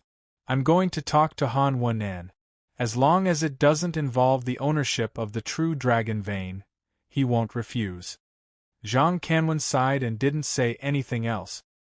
He just nodded in silence. Just as I had expected, after Han Wennan got to know Zhang Kanwen's idea, she also let out a long sigh, and readily agreed to it. Then, Zhang Kanwen returned to the big cave where the true dragon vein and the Tai Sui were. He collected old Zhao's ashes, which he had brought here today. Then, he walked into the cave. I want to go to the sacrificial altar to collect the other ancestors' remains. After listening to him, Han Wennan and I changed our countenances. We pulled him back and didn't let him go to the sacrificial altar. I told him about the well ghost. Hearing this news, Zhang Kanwen's expression also changed greatly, and he asked involuntarily, That thing really came out? That thing? I was bewildered. Before I could ask, Zhang Kanwen hurriedly explained, There's a saying in my school. It's been passed down from generation to generation. It says that there's an ancient spirit imprisoned in that well. One day, it will break the barrier and come out. I always thought it was just a legend. I didn't expect it to be true. I thought for a while and understood. Yan Nantian had guessed that the well ghost was summoned from Wen Tianxiang's ethereal palace when he used the ancient sacrificial ritual. Then, it was imprisoned in the well. If that was the case, it was reasonable for Wenshan's school to record this story. I was about to ask Zhang Kanwen not to go there. It wouldn't be too late to collect the ancestors' ashes after dealing with the well ghost. However, before I could say anything, Zhang Kanwen said with a serious face, If that ancient ghost really comes out, I have to go to the sacrificial altar.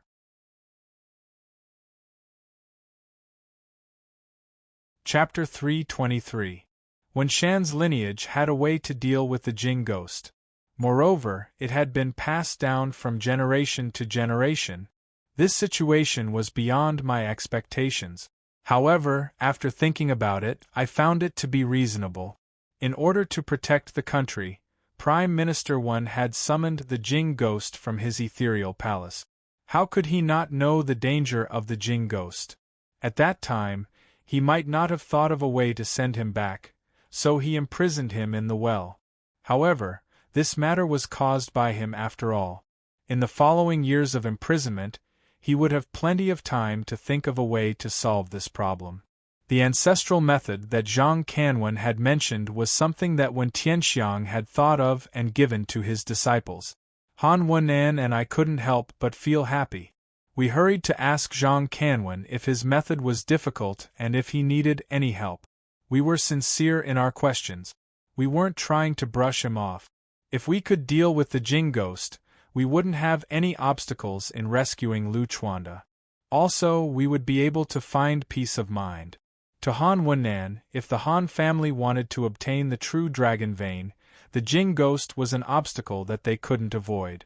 Without Zhang Kanwen, the Han family would have to do it themselves. With the Jing ghost's power, even if the heavenly masters of the Han family came out, they might not be able to deal with it. Even if they could, the heavenly masters of the Han family would be injured. To a metaphysical family like theirs, if the heavenly masters died, it would be a serious blow. Zhang Kanwen hesitated and nodded. This method is difficult and troublesome. I don't need your help. You two can come and help me hold the line. Hearing his words, Han Wen'an and I heaved a sigh of relief. Then we hesitated. Han Wen'an and I had the right to speak about the Jing ghost's power. He had only glanced at us, and we had almost been killed. If we really had to help, it was hard to say if we would have the courage to do so. Even if Zhang Kanwen said that we would go and hold the line, we wouldn't be able to do so. We would be very close to the Jing ghost. If Zhang Kanwen couldn't deal with it, we wouldn't even have a chance to escape. However, after hesitating for a while, we agreed in unison. Although this was the last instruction of Zhang Kanwen's teacher, we had the same interests. How could we sit on the side and watch others take the risk to help? Furthermore, Zhang Kanwen and I were close friends, so it was only reasonable for me to go with him. Han Wen'an had always been a stalwart man. For the sake of the family's interests, he could not avoid doing some dirty things. But outside of the family's interests, he was still a dignified man, so he naturally did not have any dirty thoughts. After discussing, I asked them to wait for a while. Then, I walked to the foot of the Tai Sui's corpse and tried my best to absorb the witch qi. Different from Tao energy, shaman energy was absorbed really quickly. When I reached Glory of Knowledge, it only took a few minutes during the solar eclipse. Last time, when I broke through to Glory of Knowledge, it didn't take long either. Thus, after sitting under the feet of the Tai Sui's corpse for 10 minutes, I opened my eyes and got up. 3 stars and 4 stars of glorious consciousness are collectively known as glorious consciousness middle stage. The reason is that there is no boundary or difficulty between 3 stars and 4 stars. It is very easy to reach. So, after I stabilized my realm, I charged to glorious consciousness 4-star perfection in one go. As for breaking through to the 5-star glorious consciousness realm, I merely sat down and attempted a little before decisively giving up. Don't bite off more than you can chew, but this is the truth for both ordinary people and us cultivators. From a certain point of view, it is even more important for cultivators. Greed is the first original sin of cultivation. No matter when, we have to be cautious. Moreover, in just a few days, I am already very satisfied to reach glorious consciousness 4-star from glorious consciousness 1-star. My only regret is that when the people from the Han family come, I won't have a chance to come to this natural cultivation place that the Tai Sui's corpse had created. After I got up, I left the cave with Han Wen'an and Zhang Kanwen. We walked along the cave towards the sacrificial altar. Along the way, I asked about the fatty.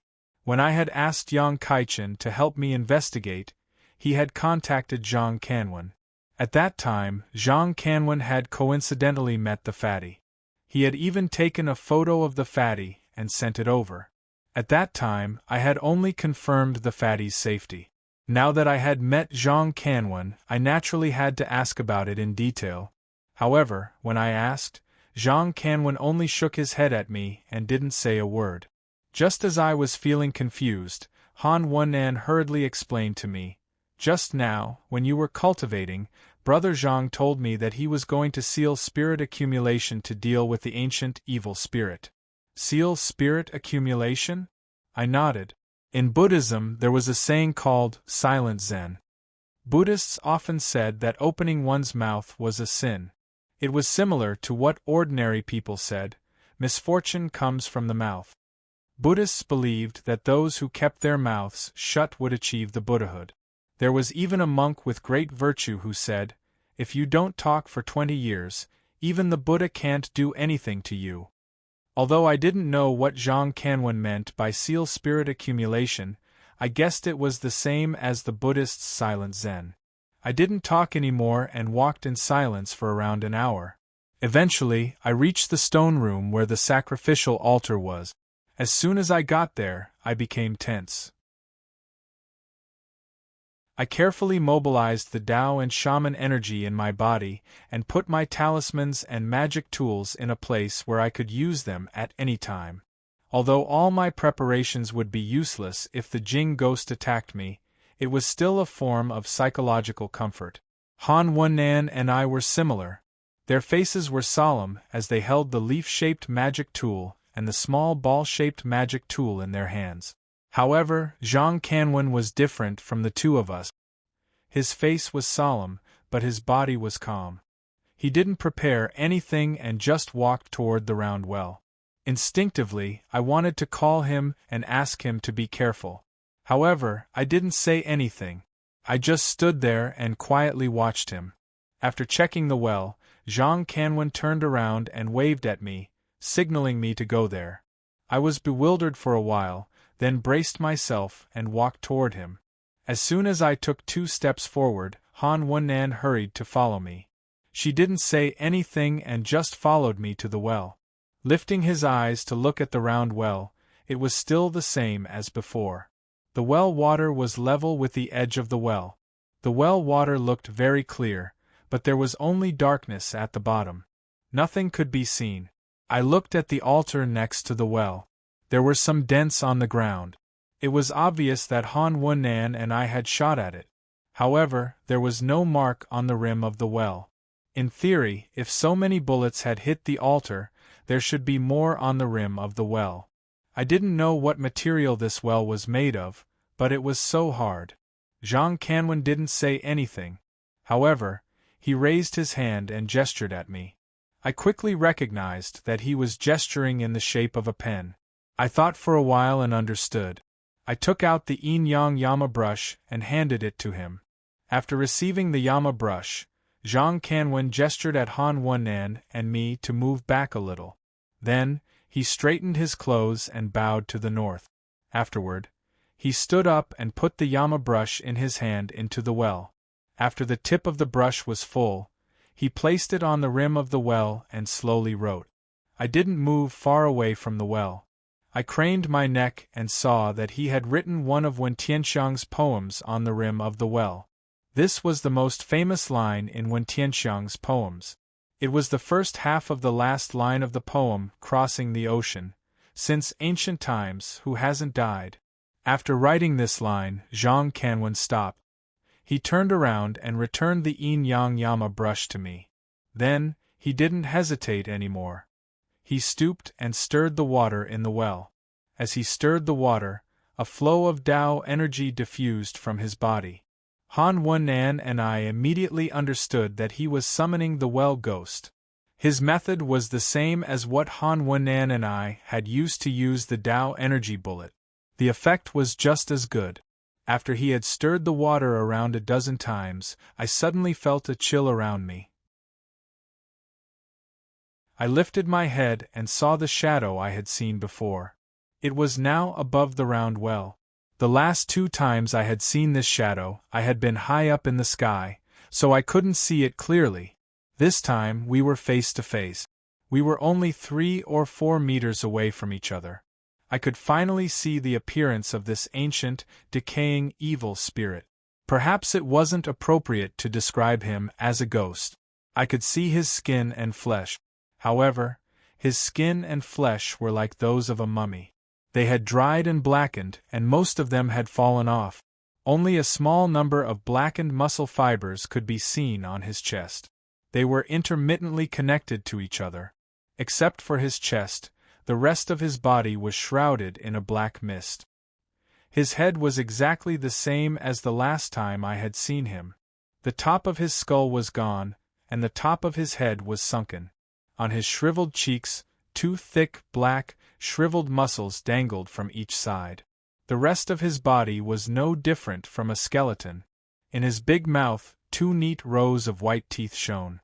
They formed a strong contrast with the blackness of the rest of his body. On each of his teeth there were inscriptions that looked like the oracle bone script.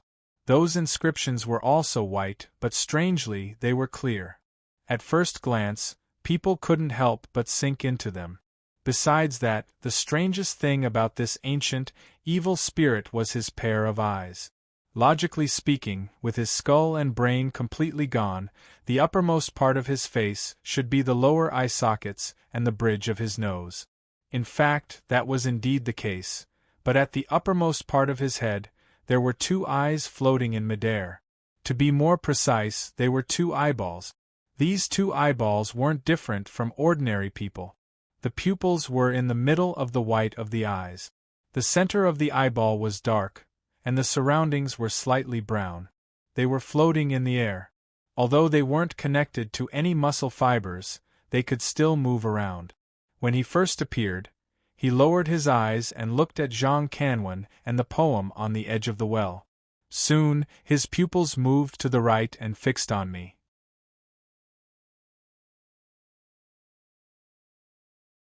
Chapter 324.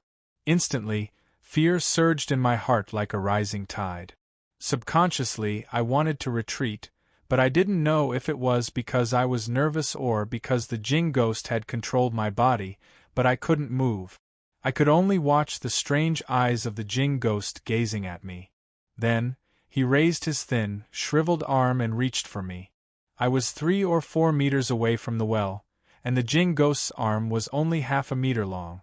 The strange thing was that his body didn't move. He just lifted his arm, and he was right in front of me. His fingertips almost touched the bridge of my nose. My years of cultivation, and my chi of Tao and chi of witchcraft were completely useless at this moment. I was like an ordinary baby that stood there and watched as the well ghost approached. I allowed the tide of fear to drown me. Right at this moment, there was a sudden explosion that sounded like a landslide. Desh, who hasn't died since ancient times? It was Jean Canouin's voice. His voice was very loud, and it didn't sound like a human's voice. His voice had a strange rhythm, and an unknown power rose. The Jinn ghost's hand froze on the tip of my nose. I was shocked by the voice, and I pulled myself together. I dodged the Jinn ghost's bony fingers and glanced in front of me. Jean Canouin stood there with his hands clasped behind his back. He was wearing a white robe, and he looked like an elegant scholar. However, his mouth didn't move, and I didn't know why he was making that sonorous voice. At this moment, a bright white light rose from the edge of the well. The white light was so strong that it lit up the entire cave. I didn't know when the Jinn ghost had stepped there, but his entire body was shrouded in the white light. Just as my eyes were fixed on him, the Jinn ghost's feet on the edge of the well disappeared. The white light seemed to contain an extremely high temperature. It was like hot water melting snow, and it directly melted the Jinn ghost's body. First, it was his feet, then his calves, then his waist, chest. When I finally reacted, the Jinn ghost's body was only left with his neck, head, and his arm, which was still in front of me. As expected of the lineage of Mount One. Although I don't know what kind of power is contained in the phrase, since time immemorial, who hasn't died. And I can't sense it either, but with just a glance, an ancient evil spirit that could injure a heavenly master couldn't resist at all. I know what kind of enormous power this is. I exhaled in relief, and my fear disappeared. I moved my eyes away from the edge of the well, and looked at the Jinn ghost's face. The Jinn ghost didn't seem to notice that the white light was eroding his body. Or maybe he didn't have time to notice it. His two strange eyeballs were still staring at me. I could even see the reflection of my body in his black pupils. The two withered muscles on both sides of his cheeks moved. It looked like he was squeezing a smile. It was really strange. Just as my eyes moved, his arm moved again. Just like before, he didn't care about the white light and continued to move his arm toward my face. The fear that had disappeared reappeared, and it was getting thicker. What does this old ghost want to do? I didn't have time to think. The withered finger finally touched the tip of my nose. A cold, rotten aura spread, making me shiver. Then, the finger slid down from the tip of my nose and gently touched my cheek. The cold, rotten aura seemed to have disappeared. I even felt a little warm. While I was still frightened, a white light suddenly exploded in front of me. The Jing ghost's head had disappeared. The white light moved along his shoulder, and the blackened, shriveled arm looked like a burning fuse. As the white light spread, it slowly disappeared in front of my eyes. The last thing that disappeared was the Jing ghost's finger that was still on my cheek. After the Jing ghost had completely disappeared, the white light on the edge of the well also disappeared. The stone room fell into darkness again. Only the searchlights that Han Wen'an and I carried emitted 2 beams of light. One beam of light shone on the edge of the well, while the other beam of light shone on me. The 2 beams of light shone silently for more than 10 seconds. Then, the light that shone on me finally moved away and turned to Zhang Kanwen. Han Wen'an's voice rang out, "Brother. Brother Zhang, that thing, did you get rid of it?" At this time, Zhang Kanwen recovered from his daze. After letting out a long sigh, he replied, "It can be considered temporarily solved. Zhou, how are you? That thing didn't hurt you, right?" As he said that, he lifted his feet and walked toward me.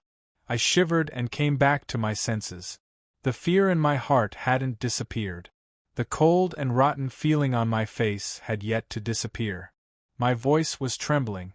I took 2 deep breaths and said in a panic, I don't know. I think he touched me."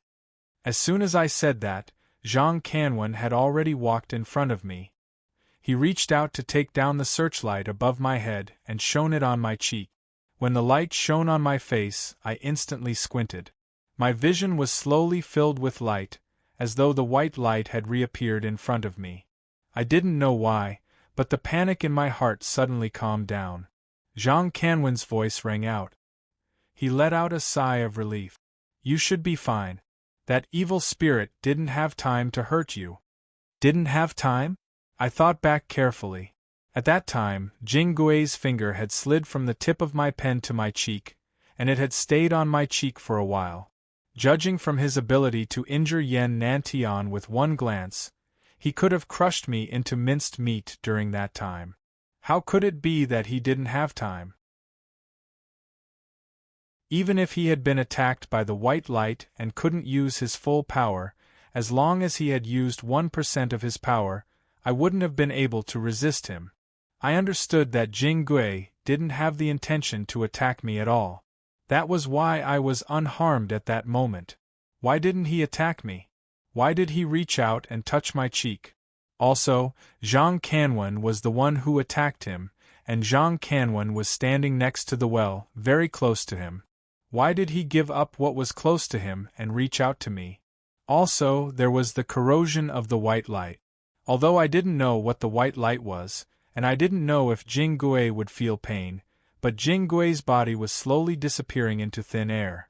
If he was a human, he would definitely be in great pain, right? At that time, he didn't think of a way to save himself. Instead, he endured the pain and danger just to touch me? No matter how I thought about it, it was really strange. I was dumbfounded and couldn't say a word. Zhang Kanwen and Han Wen'an had recovered their composure. They discussed for a while and then used the searchlight to search for Zhang Kanwen's ancestors' ashes in the altar. I shook my head a few times to get rid of the strange feeling in my heart. Then, I walked over and helped her. Earlier, when we were in this cave, we only noticed the altar and the vast mountain walls around it. We didn't notice that there were piles of gray powder at regular intervals below the mountain walls.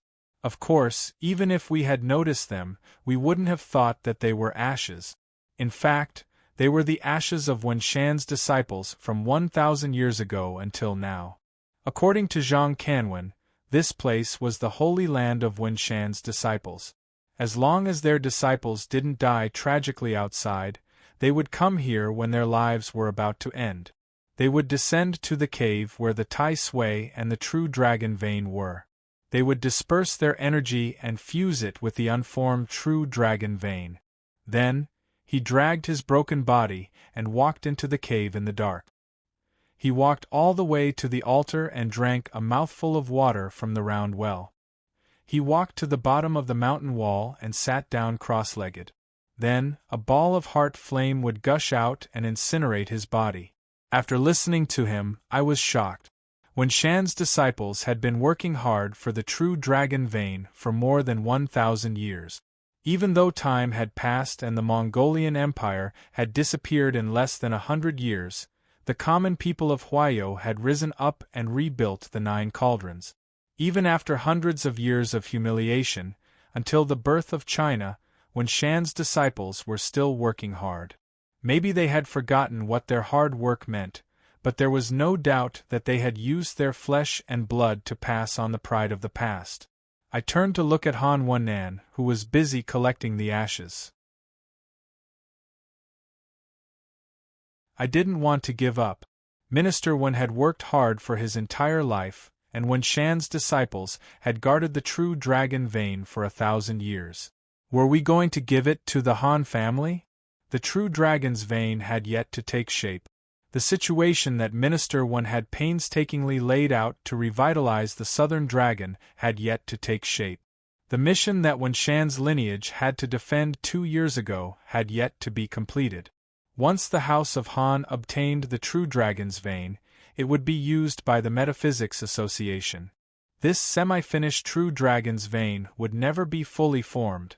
Perhaps from the looks of it now, it didn't matter if the true dragon vein was formed or not, especially to me. The incomplete true dragon vein was even beneficial to me. The remaining half of Tai Sui's corpse was enough for me to absorb sufficient shaman qi. However, I was unwilling. It wasn't for myself, but for Wen Tianxiang and Wenshan's disciples. I quietly collected the ashes. My mind was churning as I tried to find a way to stop the Han family and the Metaphysics Society. However, even after I finished collecting the ashes in the cave, I was still at a loss. With my power, I couldn't stop the current situation. From another aspect, it was because I had taken the true dragon vein from the Metaphysics Society that the Metaphysics Society was willing to pay any price to find a new true dragon vein. That was why they were supporting the Han family.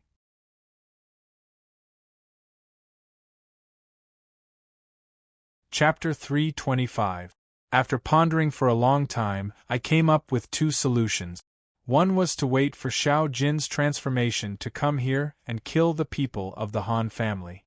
Xiao Jin was so strong that even the heavenly masters of the Han family wouldn't be his match. Once the heavenly masters died, the Han family would have to consider the consequences if they wanted to obtain the true dragon vein. However, Xiao Jin's condition wasn't stable. He could only transform for 2 hours. If he was delayed, the consequences would be unimaginable. Moreover, even if everything went smoothly, Xiao Jin would be exposed to the Metaphysics Society. Who knew what kind of trouble it would bring? After pondering for a while, I eliminated this solution. The second solution was to take drastic measures. The Han family and the Metaphysics Society were here for the true dragon vein. I had the jade bracelet, so I had to go all out and absorb the true dragon vein. Of course, the Han family would have to retreat. However, this was a self-destructive method.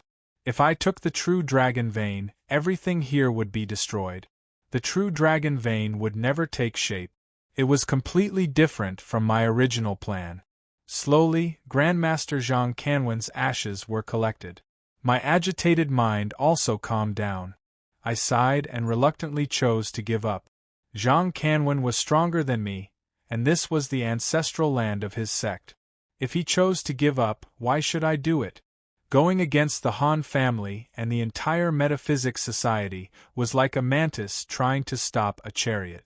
The inside of the stone cave was isolated from the outside world. Grandmaster Zhang Canwen's ashes were not damaged, but the erosion of time was enough to wear away more than half of them. In the end, the ashes that Zhang Canwen collected added up to more than half of the urn that originally contained Old Master Zhao's ashes. After that, we returned to the topic of the well ghost. Han Wen'an was worried about the well ghost's whereabouts and the possible consequences. He asked Zhang Canwen, "Brother Zhang, what method did you use? If the well ghost's body disappeared, does it mean that it's already dead?" Hearing his question, I didn't care. I just felt that he was too cautious. Perhaps he was too concerned about the Han family's benefits. The white light had swallowed the well ghost's body. What else could it be other than dead? Unexpectedly, Zhang Canwen shook his head. "It's just a method my sect left to deal with the evil spirit. It's very troublesome. It won't be that easy to get rid of it." Han Wen'an and I were bewildered. Han Wen'an asked, "What should we do now? Will the evil spirit come back?" Zhang Canwen shook his head. But it won't be that easy to get rid of. But you don't have to worry. This has nothing to do with the Han family. I will complete my sect's instructions." His words were laced with sarcasm. Han Wen'an's face immediately turned ashamed when he heard it. He was silent for a while before he said embarrassedly, "Brother Zhang, this matter concerns the interests of my Han family. If there's anything the Han family can help with, please don't hesitate to ask. I'll agree to it on behalf of my Han family." Zhang Canwen shook his head again. "There's no need for that. I just hope that the Han clan doesn't destroy the true dragon ley line. This is the node of the southern dragon ley line, and the dragon chi is related to the destiny of the entire southern dragon. The Han clan shouldn't be the sinner of your people." After saying that, he looked at Han Wen'an with a burning gaze. Han Wen'an also looked up at him and nodded solemnly. He said solemnly, "The Han family will naturally pay attention to this matter. Although the Han family has lived in the Qinling Mountains for generations, with this true dragon vein, we will definitely expand to the south in the future. We, the Northerners, are very particular about the feelings of our neighbors. Not to mention the fate of our nation, just for the sake of our neighbors, the Han family will not do something like draining the pond to catch the fish. You don't have to worry about that." With his assurance, Zhang Canwen nodded and was obviously relieved.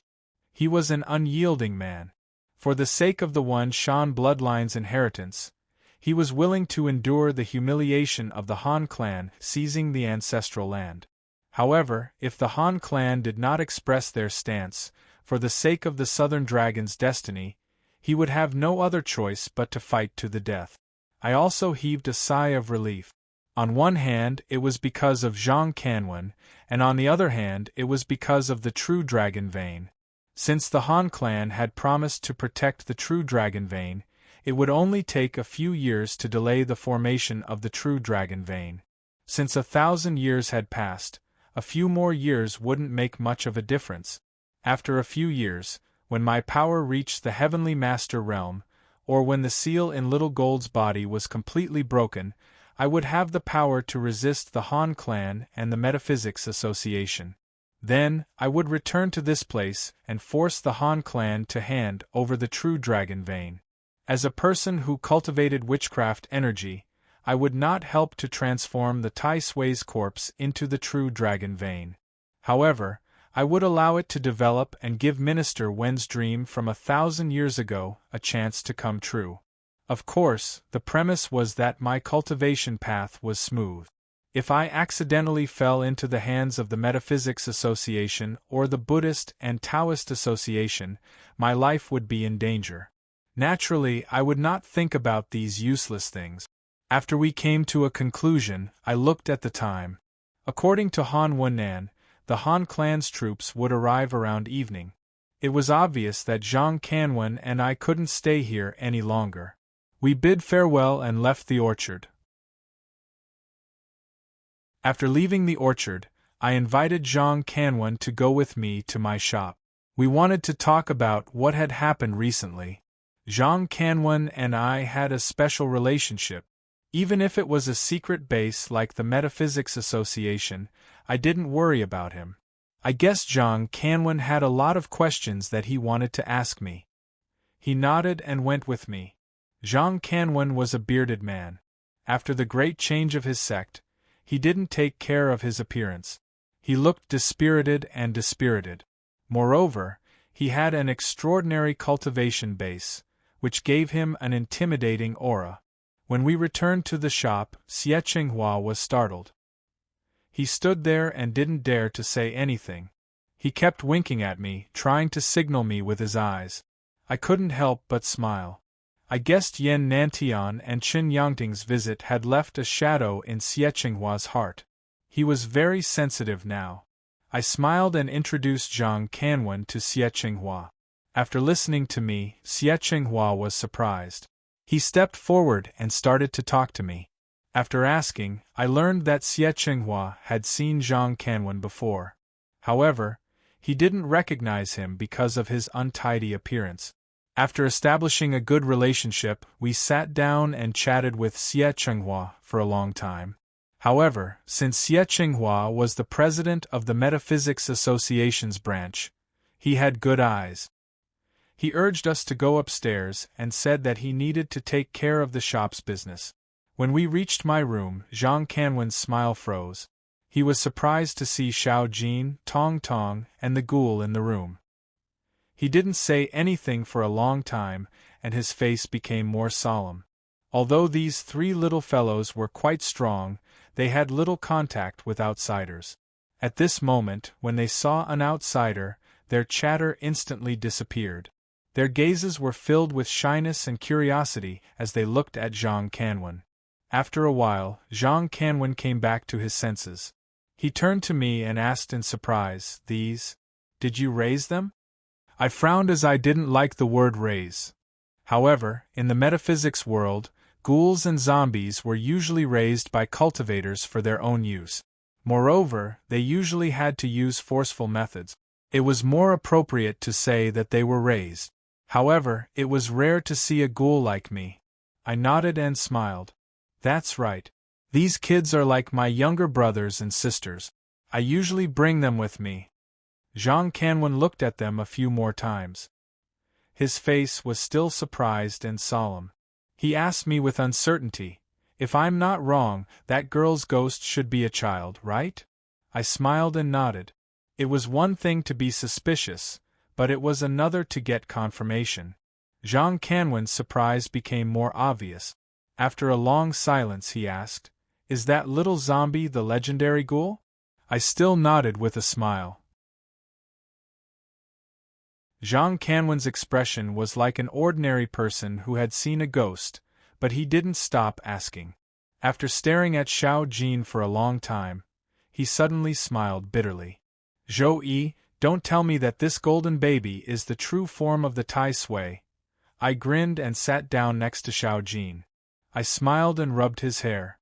"Then," I answered Zhang Kanwen, "but Xiao Jin is indeed the true form of the Tai Sui."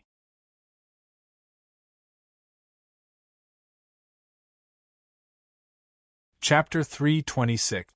Heaven's Fetus, Corpse Demon, Tai Sui. Zhang Kanwen's face turned solemn as he spoke.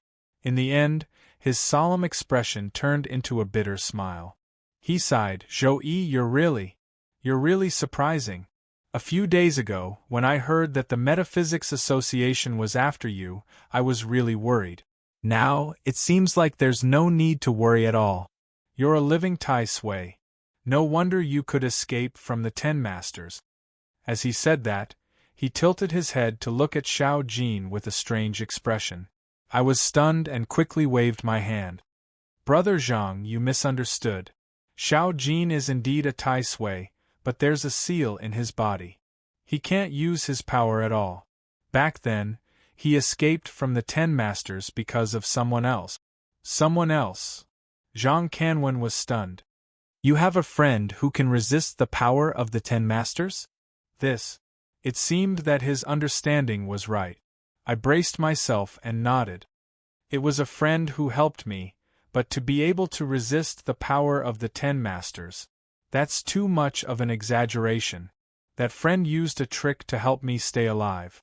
Not to mention the 10 masters, I can't deal with any of them. Zhang Kanwen didn't comment on what I said. After a moment of silence, he suddenly asked, "Your friend should be a member of the shaman tribe, right?" Nangong was indeed a member of the shaman tribe, so there was nothing to hide. However, Zhang Kanwen cultivated Taoist energy. When he suddenly mentioned his identity as a member of the shaman tribe, I couldn't help but feel sad. I nodded lightly. Zhang Kanwen walked in front of me and said solemnly, "The battle of the path of witchcraft originated from the ancient times. Although it is said that one's position determines one's brain and that I cultivate Tao energy, it should be said that I should support Tao energy. However, in reality, that's not the case. Rather than saying that my Wenshan cultivates Tao energy, it's more accurate to say that we cultivate righteousness. What is righteousness? Chastity appears in times of poverty, and morality is the root. The battle of witchcraft has nothing to do with me, but righteousness and conscience are related to me. My Mount One lineage owes you a great debt of gratitude. No matter when, the Mount One lineage will never do something that is ungrateful." It was obvious that Zhang Kanwen could tell that I was worried, so he took the initiative to mention the battle of witchcraft to express his stance. I instantly felt an indescribable excitement. I first learned about the battle of witchcraft when I was besieged by the 10 celestial masters at the back mountain of the Metaphysics Association. At that time, I was filled with grievances and unwillingness. Although I did cultivate witchcraft energy, I didn't know anything about the battle of witchcraft before that.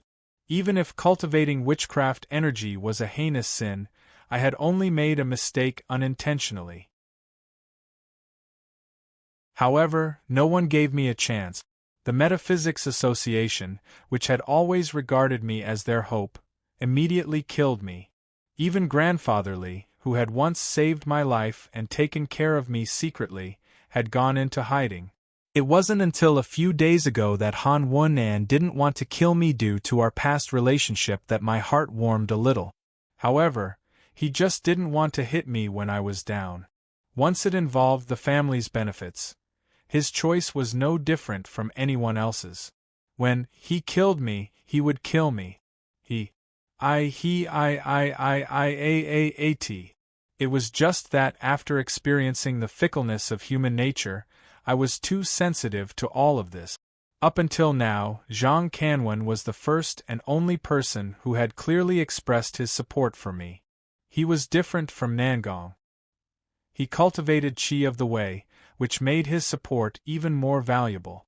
How could I not be excited? I slightly lowered my head to conceal the excitement in my heart. Before I could say anything, Zhang Kanwen changed the topic after expressing his stance. Although the people in the metaphysics world are chasing after you, there are only so many heavenly masters in the entire metaphysics world. Most of them are still in seclusion. With your current strength and these few little fellows, as long as you are careful, I don't think there are many people below the Celestial Master who are your match. This should be one of your secret strongholds, right? As long as you can guarantee that no one will find out about this place, you can cultivate in seclusion. With your talents, you will definitely reach the Celestial Master realm. When you have the ability to protect yourself, you can just make plans. I smiled and nodded. That's what I'm thinking too. I originally wanted to live in seclusion for a period of time. The previous incident happened because a friend of mine was involved in that case. I had no choice but to use my avatar to rescue her. Who knew that the case would involve so many people? Luckily, there weren't any serious consequences. After my friend is safe, I won't have anything to do for a short period of time. I'll stay here and cultivate in peace. Actually, there was something I didn't say. I was indeed willing to cultivate in peace, but in reality, I couldn't stay here for long. It wasn't that I didn't want to, but that I couldn't. The cultivation of Qi was different from Qi of the Way. No matter how talented I was, I had to find Qi that I could absorb. However, I already had a plan. Previously, when I was in the cave, I had absorbed enough witchcraft aura to digest it for a while. After I had digested it, I would go to Thailand and go to the palace to find more witchcraft aura to continue my cultivation. After what had happened during this period of time, I could roughly guess that there should be a Tai Sui's corpse in the Grand Palace. As for the wet dragon granny, since she could use the power of the 9 spirits, she most likely cultivated qi as well. There shouldn't be any danger there.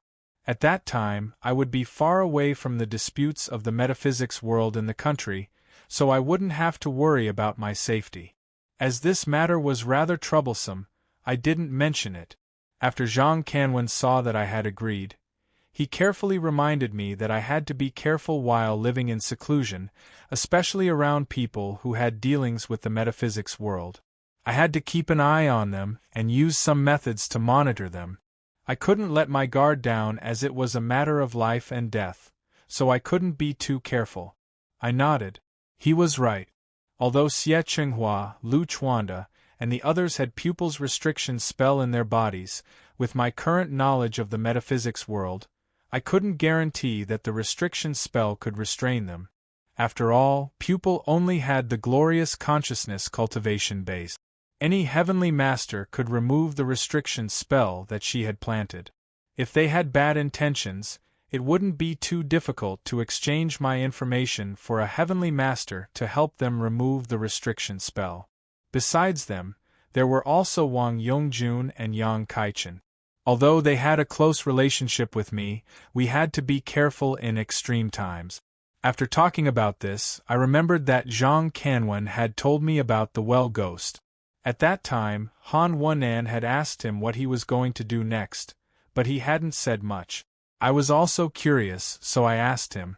Zhang Kanwen smiled and said carelessly, "The poem at that time was only the first step in sending the evil spirit away. It was far from killing him. The white light actually sent him to the Yinshang Royal Mausoleum.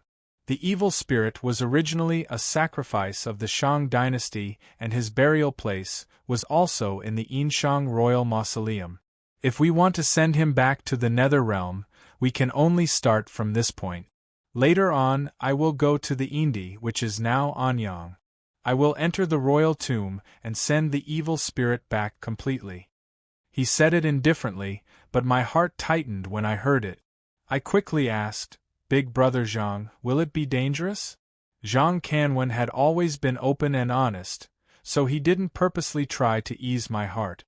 He smiled and said, "Of course, danger is unavoidable. However, the ancestors have already passed down a method. This matter is also the ancestors' instructions, so it can't be avoided. I have to go." I thought for a while, then raised my head to look at him. This matter is related to me. I wonder when Big Brother Zhang plans to go? "I'll go with you." "You're going too?" Zhang Kanwen was silent for a while. Then, he shook his head. "You've seen the evil spirit's power.